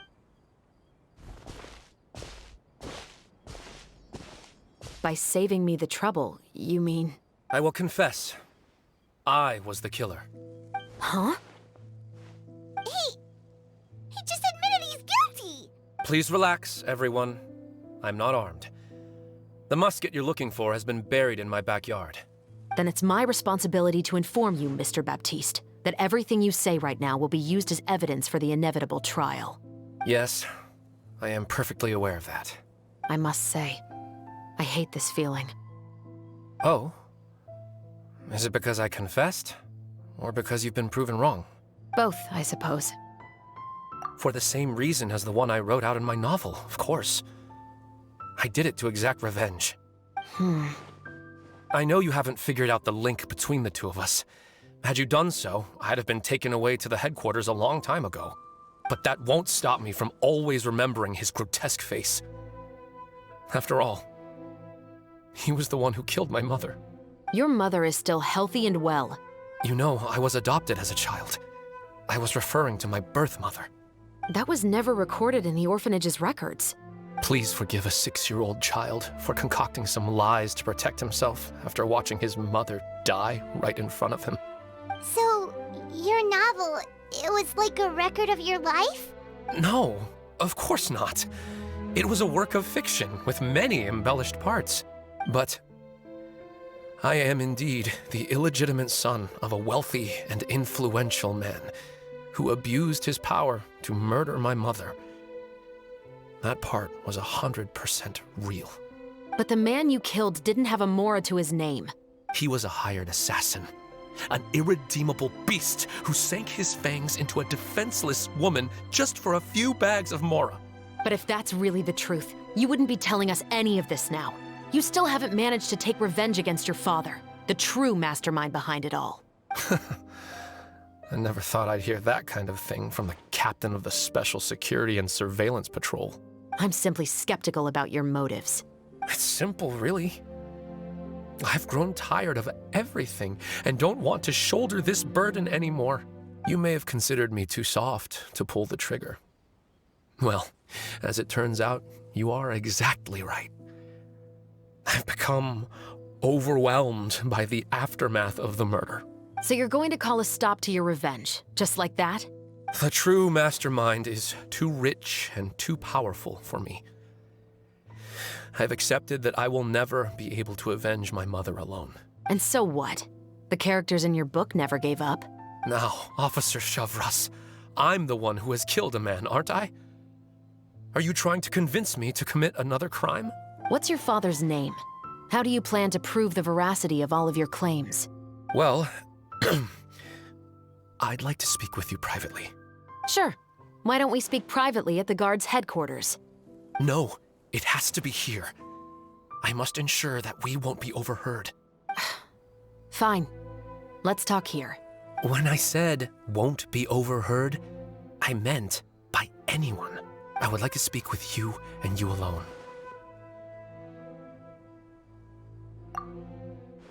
Thanks. I appreciate it. Please stay safe, Chevreuse.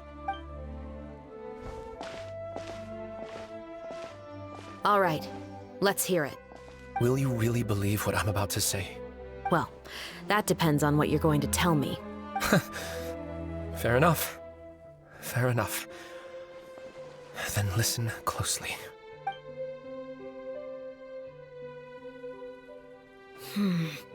So that's how it's all connected. So, it seems you believe me after all. Do you want me to go public with this? No, of course not. At least, not right now. Then why did you bother telling me? You've read my work. What do you think? Even if you were to go public with all of this right now, he'd simply deny everything. It's been too long. Almost 20 years. Anything that could be used as evidence has long faded away. Even if there might have been a solitary island of truth once upon a time, it has long sunk beneath the waves by now. Justice will never find him. Not if you don't try. I know that as the captain of the Special Security and Surveillance Patrol, you will always stand on the side of justice. But do you really think a cushy life in prison really constitutes justice for him? I bet he could lead an extremely comfortable life in the fortress of Meripede. What are you trying to say? I've been observing you from a distance. Your portrayal of the Musketeer was exquisite. Pull the trigger of justice against him. Let the villain get what he deserves. You want me to let you go so you may complete your revenge? No, Officer Chavras. I know that would be impossible. No. What I'd like is for you to perform the deed on my behalf. Oh, Shiva sure is taking her time. What could they be talking about anyway? Oh, Paimon's worried. What if he decided to attack her? Oh, you do have a point. Still, do you have any idea who the rich person might be? And why the novelist doesn't want us to hear what he's saying to Chevres? Sorry to keep you waiting, you two. Hey, how did your talk go? I've already sent someone to escort Baptiste back to the headquarters for questioning. He wasn't lying about the musket. It was indeed buried in his backyard. But what about the name? Did he tell you the name of the rich guy? Yes, he did. But for now, I have to return to the Special Patrol. There are still a few loose ends I need to tie up. I'll probably be quite busy over the next few days, so apologies if you don't see me on set. All right, Paimon understands if you can't tell us everything you know. We'll just keep an eye on the Steambird then. Actually, there's still something else I need your help with.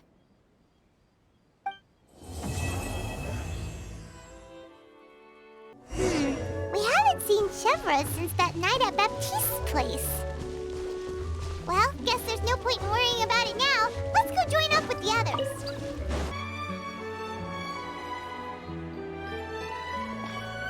Good morning! Hayaka and I were just talking about you. Is Chevres still not joining us today? Probably not. We haven't seen her either. Huh? That's such a pity. Director Farina said that we've only got a few small scenes left before wrapping up the entire thing. She even said that she'll get me into a couple scenes, so everyone will have a chance to shine in front of the camera. We were also planning on having a victory feast once we're all finished filming. You can join us, right? If only Chevros was here. I still haven't taken a photo with her. I'm afraid that can't be helped. Those Special Patrol folks are like phantoms when they've got a case on their hands. But to be honest, I'm even more concerned by what I read in the Steambird earlier this morning. It said that the killer in the murder case was none other than the author of the Two Musketeers. Oh yeah, I heard about that too. He came forward and confessed his crimes, but gave no explanation as to why he pulled the trigger. We didn't know about this case at all when we joined the film. Is it going to affect the reception of our work? From a pure publicity standpoint, this will draw a lot more attention to our film. I have to say, though, that no director can be perfectly comfortable with garnering attention through means other than artistic skill. To be fair, I feel like that ship sailed the moment you allowed yourself to be named as the director on our posters. It's not my fault that I'm super popular. what was that saying again? My popularity has, Sunk to an all-time low? spread to the four corners of Tibet.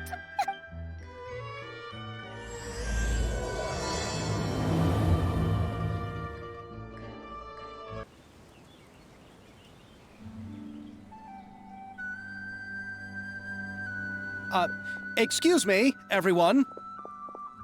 Xavier! Feels like it's been ages since we last saw you. I've been talking nonstop with the Film Association, and I'm absolutely swamped trying to coordinate the film's marketing. So forgive me for not being around more often, but please believe me when I say that I will make sure everyone's hard work gets the exposure it deserves. Oh, seems like you've been fighting your own battles. Yes, that's one way to put it. Oh, and before we begin the final round of filming, please allow me to finally introduce you to the original investor of our film, Mr. Morris. A pleasure to meet you all. Yes, glad to make your acquaintance, Mr. Morris.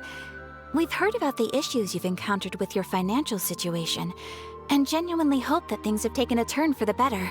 Oh, well, the situation has, indeed improved somewhat. Don't worry, Mr. Morris. Accidents and last-minute challenges happen all the time. There's no need to blame yourself over it. The good news is that we're almost done filming now. And I would even say that this is the best story I've ever seen. Is that so? I see, that's great news. All right, now that we've gotten all the pleasantries out of the way, let's get this show on the road. We'll mostly be filming typical people and scenery from the streets today to improve the sense of environmental ambiance in some parts of the film. Oh, and there'll be a cameo for Mr. Kamisato and Miss Yoimiya as well. They'll be used to show outsider perspectives on the fates of the two musketeers. That's right. Ayato should be here any minute. Excellent! Then let's start with the scenery shots. Camera and clapper loader, you're up. Yep, we'll be ready.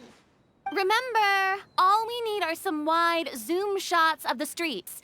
If you happen to find some particularly lovely patches of flowers and grass, feel free to grab some close-ups of those as well. Ready? Lights! Camera! Action! Okay, now move the camera slowly. Try to focus on that flower. What's wrong? Just adjust the focal length a bit. Something the matter? Huh? But wasn't it working fine for all the days before? Veronique, can we try a different camera? No problem. How about this one? All right, let's give it another try. Lights! Camera! Action! Don't tell me. This one is broken too. Veronique, do we have any other spare ones we can use? I'm afraid we only brought these two today. What?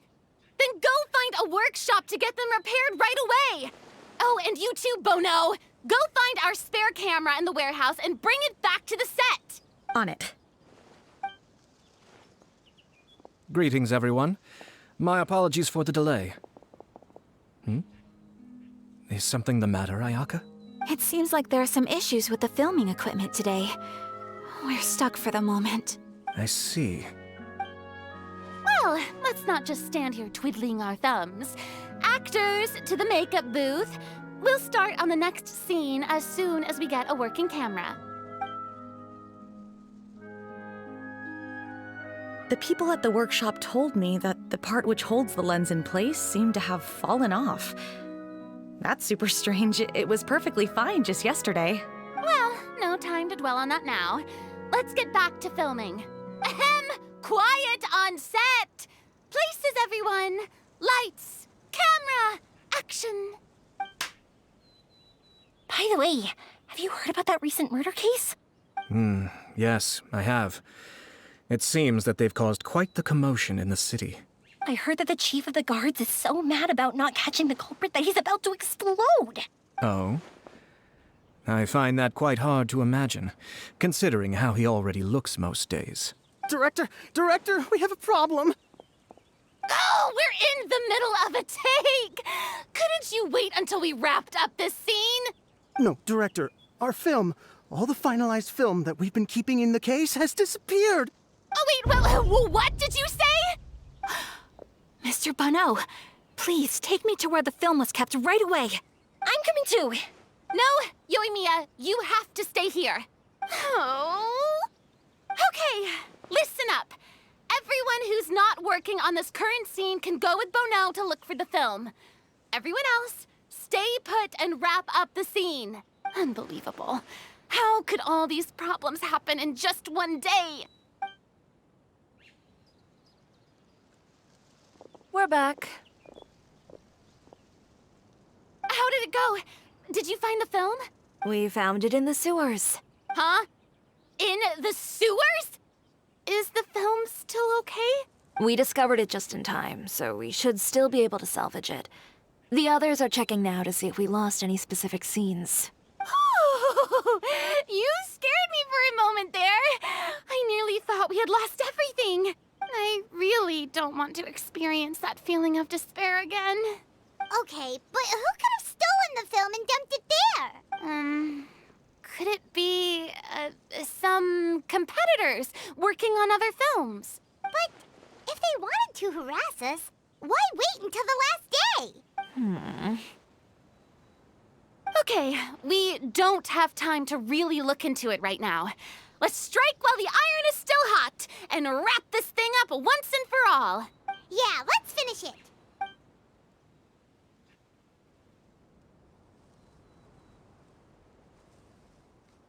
I would like to officially announce that our entry to the festival, The Two Musketeers, has now concluded filming!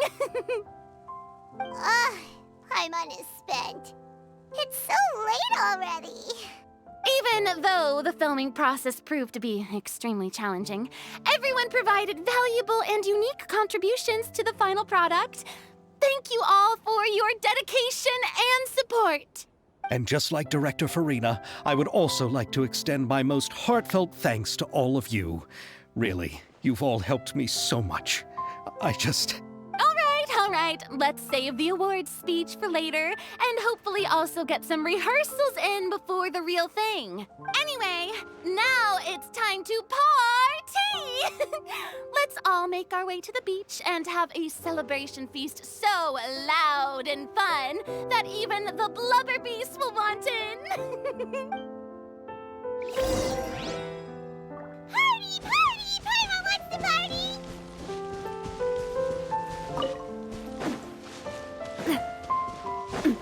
Whoa, this place is hopping. Everyone's finally getting to relax after wrapping up the film. Let's go chat with someone. Hey, Ayato! How's your work been going? Everything went rather smoothly. Thank you for your concern. Ayato told me that we've already confirmed the dates for some Inazuma Fontaine cultural exchange events. So the next time we visit, we'll be doing so in our capacities as the representatives of the Yashiro Commission. Oh, that's great! Then maybe Paimon will be able to find Fontaine detective novels in Inazuma from now on! Oh, wait. Wouldn't Yaimiko get upset if that happens? That would be stealing some of her business. You've got a point. She's always complaining that light novels have become bland and too predictable after all. The cultural exchange won't only feature literatures of both nations, of course. We have also made plans for cross-cultural engagements in the fields of gourmet cuisine, toy making, and artisan craftsmanship. Whoa! Paimon's getting super excited now! When the time comes, be sure to visit and participate in all the events.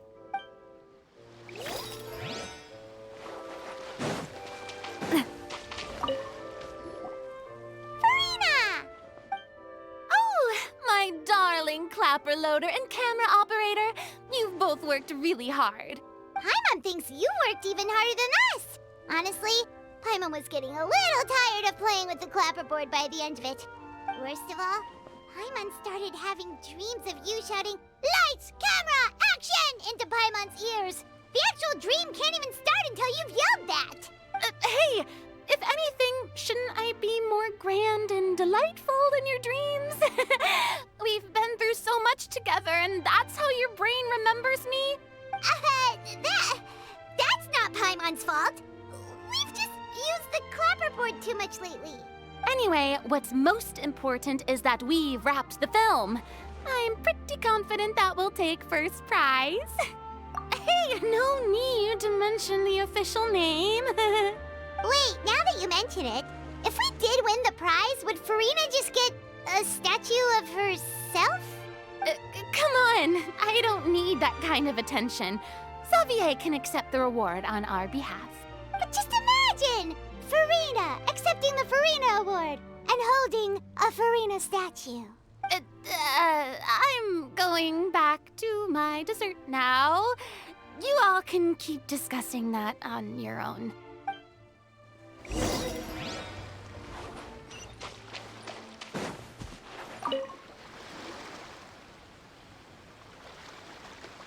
Chiori! Hey, you two. Are you not really into these kinds of big social occasions? Not particularly. But this is still better than Fontaine Fashion Week. But if this film becomes a big hit, people will definitely come flocking to your shop. Yes, that's highly likely. As long as the film can premiere as planned. Are you still worried about the case? That and all the obstacles we had to face today. You're right. It's as if all our bad luck just manifested at once. But why today of all days? No, it's nothing. We've already delivered the film to the editors, so there should be nothing more to worry about. How are you doing, Mr. Morris? You having a good time? Well, you could say that. Do you happen to know when the party is scheduled to end? Judging by how much fun everyone's having, I'd say probably not until well after midnight. Is there something that you still have to take care of at home, Mr. Morris? Oh, well, I'm just not a late night person, so I might take off shortly. Oh no! Silly me. I almost forgot something super important. Oh, what is it? I prepared a whole batch of fireworks for the party, but I forgot to bring them over from the warehouse. Fireworks, you say? That's, truly a pity. Sorry things didn't go as planned. Could you help me carry them over, Mr. Morris? I won't be able to fetch all of them by myself. Me? Are you sure that you can't find anyone else? I just wanted to make this a surprise for everyone. The warehouse isn't far from here. We'll be there in no time. Pretty please, Mr. Morris. These are some of the best fireworks I've ever made. So I also want you to see them before you leave. They're stunning. I promise that they'll be a once-in-a-lifetime experience that you'll never forget. But... It's okay. Just come with me. If we're sneaky enough, nobody else will see us leaving. All right. The warehouse is right over here. I moved the fireworks there in advance, so it shouldn't be too much work bringing them back. It's still a ways away from the party. Sorry about that, Mr. Morris. It's probably because I'm used to carrying fireworks all the time, so it doesn't feel like a lot of work to me.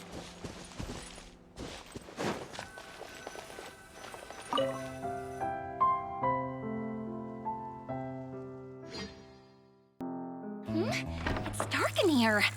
Wait here, Mr. Morris. I think the light switch should be somewhere over here. Why did I have to get roped into this? What was that?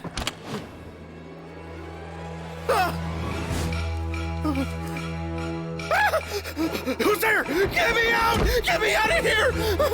Did you really think you'd get away, Morris?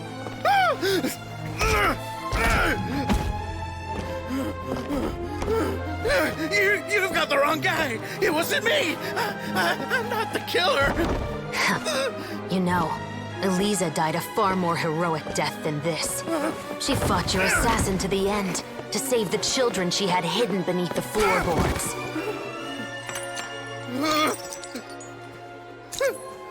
That is Eliza's pendant. The one with a photo of you two inside. The one you gave her. Ring any bells? It's a fake! It has to be! There's no way! No way your assassin didn't destroy it, you mean?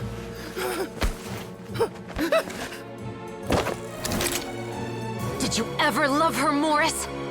Or was killing her always the plan? No, please. Listen to me. I told Alessa to keep us a secret. I paid her plenty for her silence. I never thought she'd keep the child. Everything was gonna come out, and I had no choice. She forced my hand. No! I'm begging you. I have money. Just name your price, please. You can keep your Mora, and you can go to hell.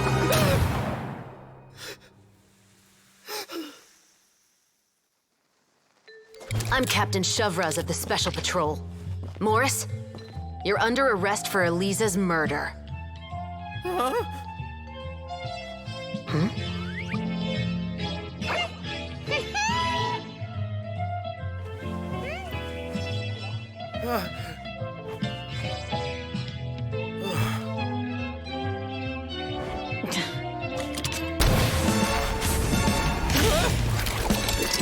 You're under arrest too, prop manager Veronique. Or perhaps I should call you the Second Musketeer.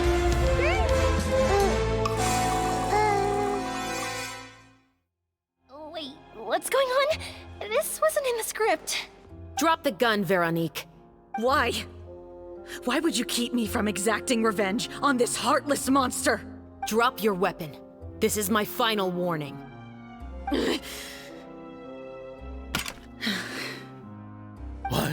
What is going on?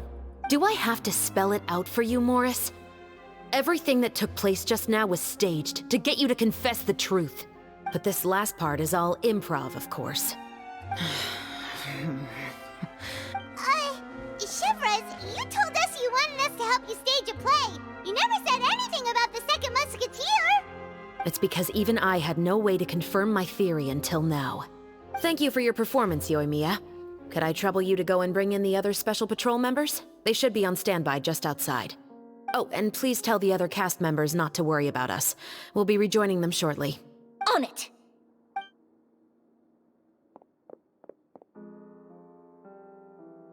So what do you think, Morris? Care to talk about what happened 20 years ago? My patience is limited, you know. Don't force me to take you back to the interrogation room. I'd wager that you wouldn't last for more than a minute in there. With the recording we made, you have no chance of winning in court. Cooperating with us now is the most practical move. All right. I'll talk. I hired an assassin to murder Elisa. She once worked as a maid on my family's estate. She was very beautiful, and after some time I fell for her. We kept our relationship a secret and carried out an affair for some time, but it wasn't long before she became pregnant. And if my parents ever found out, they would have stripped me of my inheritance and status, driven me out of my home. I also didn't expect Elisa to insist on bringing the pregnancy to term. She even asked me to leave my family and travel far, far away with her. She believed that you were truly in love with her.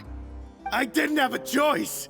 I gave her a large sum of Mora, told her to leave the family and to get rid of the baby. But then years later, she sent me a letter. That there were photos of 2 children, and she even asked if I could find some time to visit them. Huh? 2 children? Paimon thought Baptiste was the only... you mean... Even if she had the children against your will, you could have just ignored the letter entirely. Why kill her? I had just gotten engaged to be married to an heiress from another wealthy family.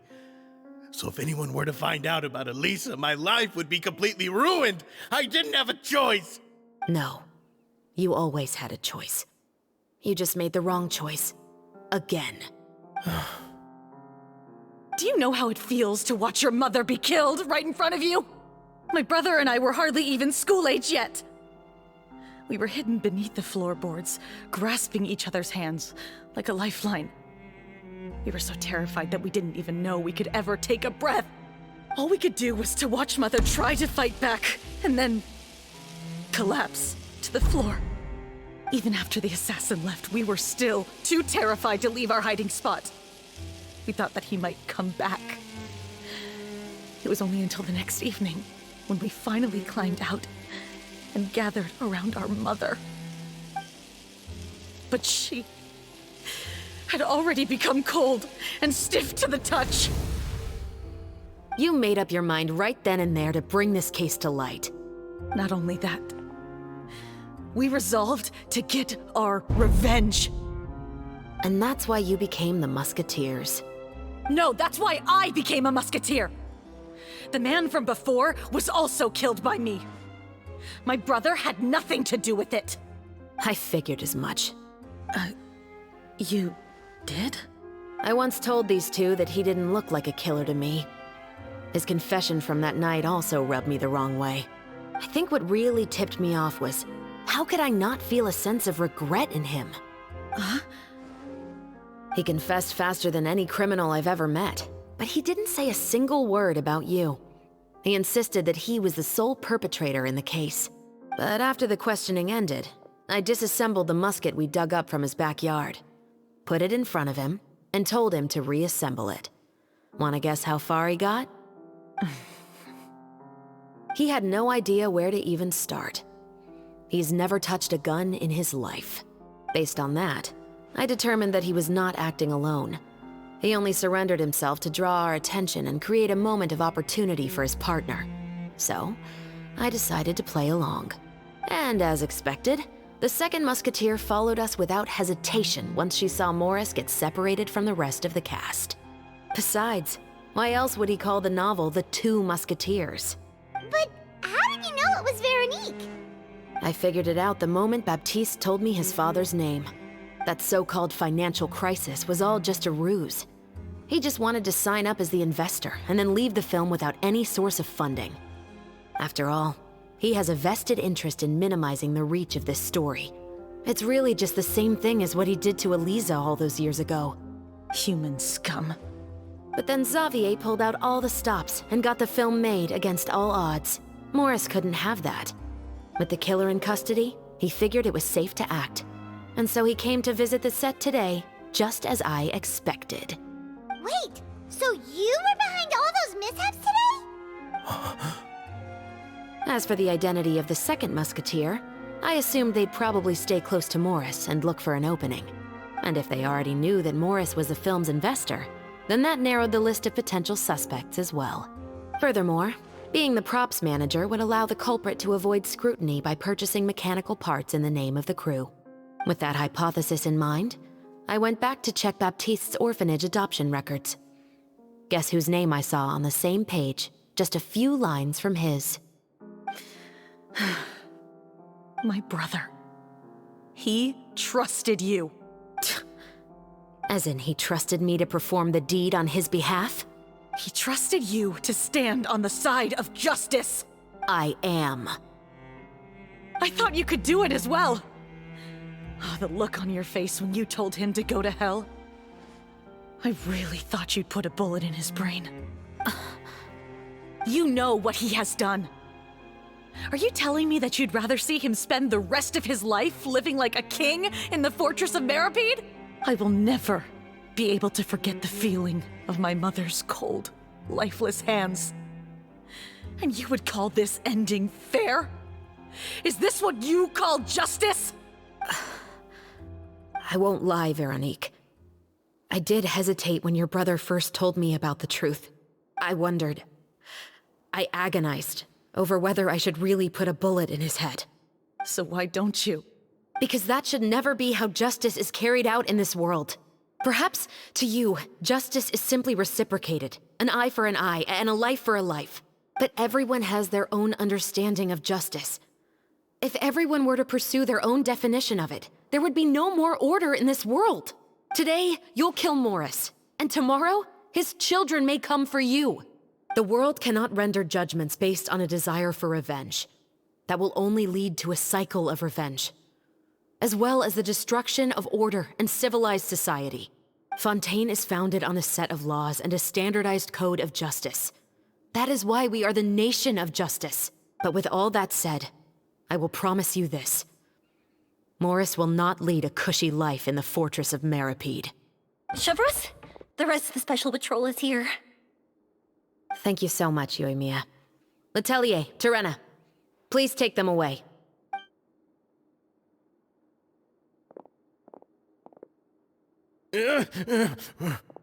I still can't agree with your reasoning. I know. Justice has not been delivered.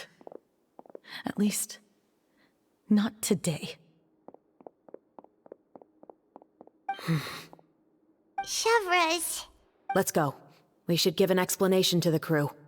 Thank you for your concern. I'm fine. I'm just thinking about the things in life that have driven people to take justice into their own hands.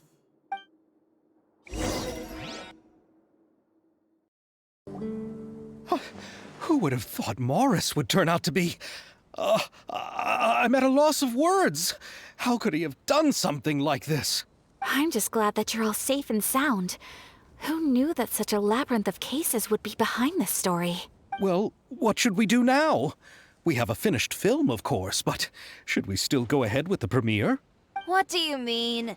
Shouldn't you be even more motivated to spread the word now that you've learned the truth? Shiori is right. I'd also like more people to see this story for themselves. But the real ending of the story seems to have deviated somewhat from the one in the script. Is that still acceptable to you, Miss Chevres? The call is yours. We still have time to reshoot an ending if that's what you'd like. No, it's fine as is. I like what we have for the catharsis. Romanticism is what gives works of art their appeal. Fiction is able to explore means of restitution that could never work in real life. Just like the real world, the world of stories also has its own set of rules and justice. These different possibilities are what initially drew me to reading in the first place. Sounds good to me. I support your decision. What about Veronique? Will she be okay? She will soon face her judgment alongside her brother and Morris. If I had to guess, they'll probably all be sent to the fortress of Meripede. I'll make sure to give Risley a heads up about it. Oh, you mean that kind of heads up? Exactly. Ahem. All right, then the matter's settled. Now that everything's been taken care of, there's no reason for us to keep looking all gloomy and grumpy. Let's get back to the feast and enjoy each other's company. We'll be starting the post-production process tomorrow. You should join us, Chevres. You missed the first few hours of the party, didn't you? All right. Count me in. Then I'll wait for you over there. There's still some good news that I'd like to share with Chevres.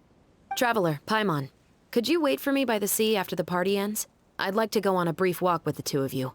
Thank you very much.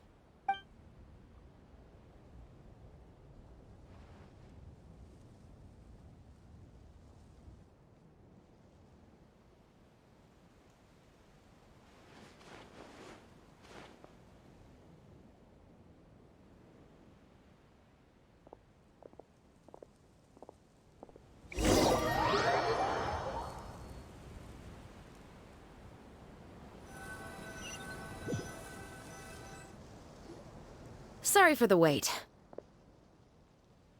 Oh, we weren't waiting long at all. Is there something else you wanted to tell us? No, I don't have anything new to share.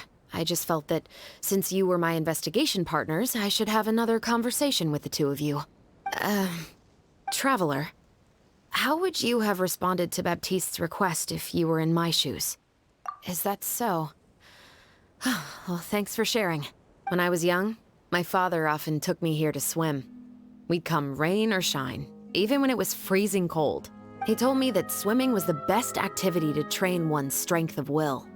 You could never give up before reaching the shore, especially when the water was cold. Oh? Why's that? Because the moment you give up would be the moment you die. At that point, I still hadn't received my vision. One winter, the chilly wind felt almost like knives on my skin, and the seawater was so frigid that it numbed my toes the moment I stepped in. I cried and begged my father to spare me from having to swim across, but he wouldn't listen. He used to be a member of the Special Patrol as well. You could say it was his way of educating his children. That sounds awful. When he saw that I wouldn't stop crying, he just picked me up and tossed me into the icy water. The bone-chilling cold took away my senses. I couldn't feel anything but fear and rage. I waited for my father to save me, but one look and I knew he'd already started swimming for the opposite shore. I realized that if I were to give up, I really would die right then and there. I used all of my strength to try and catch up to my father. Those few minutes felt longer than my whole life up until that point. I did, however, make it to the other side. I've never felt afraid about anything in my life after that, nor have I ever cried again. That way of teaching would have never worked on Paimon. Yeah, I don't think that was the right method for anyone. It's just that, working now as I am in the pursuit of justice, I still sometimes feel like I've been tossed into that winter sea all over again. The anger and the helplessness. Chevres. But the worse I feel, the more I know to never give up. The alternative would be to forever lose myself among the waves. Anyway, how about a race? Neither of us will drown, but we can still see who swims faster. You guys go ahead! Paimon will grab the clapperboard to mark the start of the race.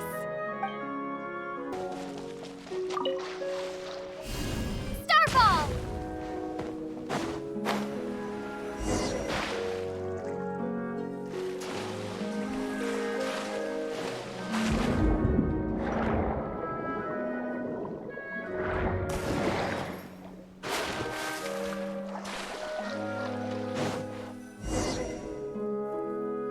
Whoa, that felt good. You were so fast in the water, Chevres! You were swimming even faster than Paimon could fly! So, about the special patrol, did you join because of your dad? Partly, but I'd say I was more inspired by the heroes I read about in stories growing up. Oh, so it's due to your love of stories. Of course, it was only after I joined the special patrol that I learned that truth is often stranger than fiction. Come on, let's walk a bit more.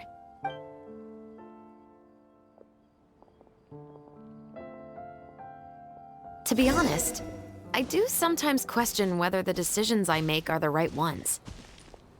But I know that no matter what, I must keep swimming.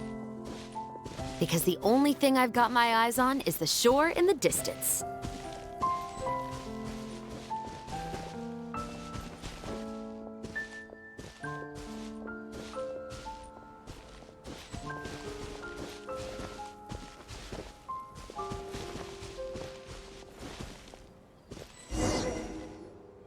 Thank you for coming on this walk with me. I feel a lot better after getting all that off my chest. Huh. We're nearly back at Baptiste's house. Huh. You're right. I didn't realize we were so close. He really did plant a lot of flowers. It's just like how he described it in the story. Huh? Wait. Paimon, Traveler, look! The rainbow roses in the garden. They're in full bloom now.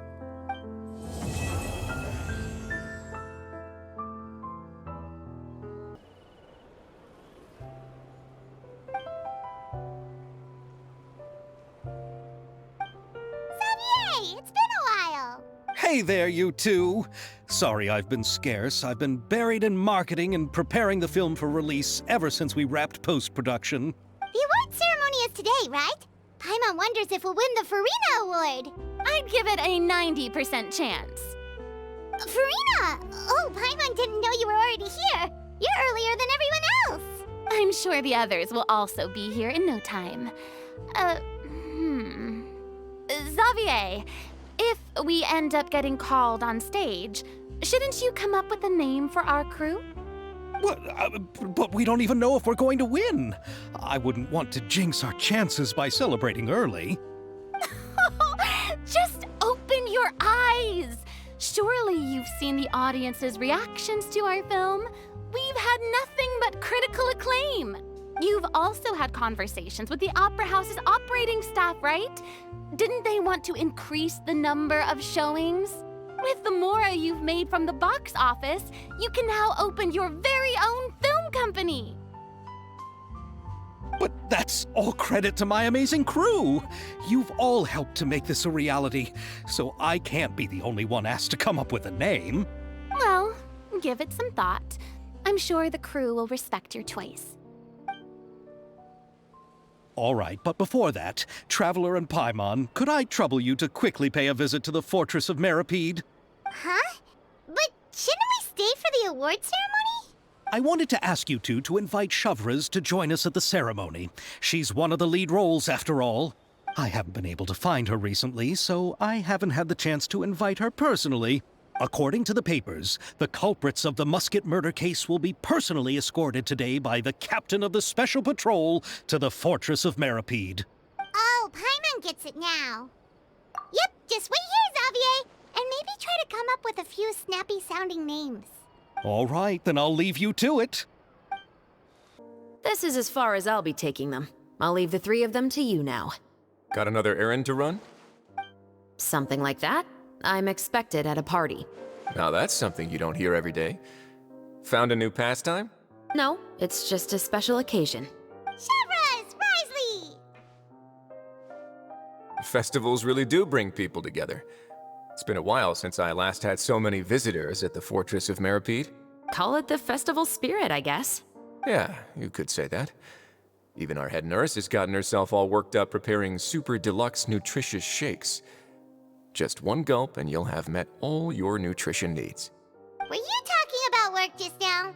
We've already finished discussing everything. So, what do you think about my heads up, Mr. Risley?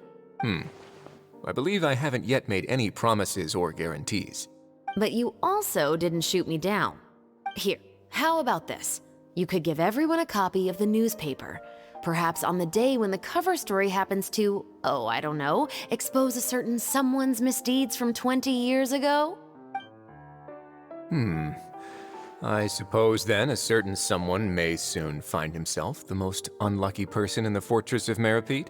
While another two people will soon be hailed as heroes. Speaking of heroes, did you two need something from me? Oh, actually, we're here for... You're here to invite me to the party, right? Don't worry, I didn't forget. Ooh, then let's head back right away! See you, Risley! Happy Fontanalia Festival! And the same to you. And the winner of the Farina Award for the first Fontanalia Film Festival is... the Two Musketeers!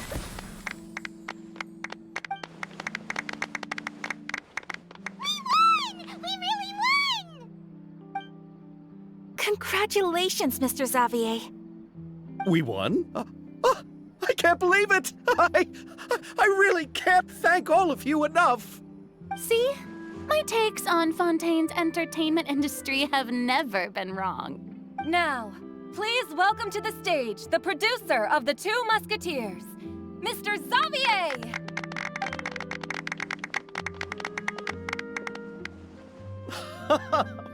Thank you! Thank you all so much for your recognition and support. While I'm up here, I would love to give special thanks to... Time really flies, huh? It certainly feels that way. It feels like it was only yesterday when you were teaching me to hold a musket. Will you come back to Fontaine again? Of course! I'm very fond of this city. There are so many novel and interesting things that it's been hard to keep track of them all. But how about you? Would you be interested in visiting Inazuma? I can't say the thought has crossed my mind before, but I'd be willing to consider it now. I will be eagerly awaiting your visit. It would be wonderful if you could visit my home and enjoy a taste of our tea and desserts. Yeah, let's keep in touch. Did you accomplish all you came here for? Yes. And you should visit Inazuma again sometime. How has Ogura and her business been? To my knowledge, she's doing quite well. Tell her I said hi. I certainly will. I heard the thunderstorm has stopped. Yes, and the war has also been brought to an end. Peace and prosperity has returned to the islands. I quite like the sound of that. Perfect for hanging textiles out to dry. I'd like to offer my thanks again to the entire cast and crew. Without you, I would have never completed this film, much less had the opportunity to be standing on this stage. With the support of my entire crew, I would like to officially announce our film company, Musketeer Pictures! Woohoo! That has a really nice ring to it. Then in that case, let's please welcome all the members of Musketeer Pictures onto the stage for a commemorative photo. Oh, Paimon didn't know we'd also be taking pictures. Director Farina, I believe you are the most deserving person to raise this trophy. Huh? No, no, no, no. There's no need. It's so embarrassing. It's an honor the director deserves. Yes, I agree. Just accept that you're not getting out of this. Ready, everyone? 3, 2, 1. Musketeer Pictures!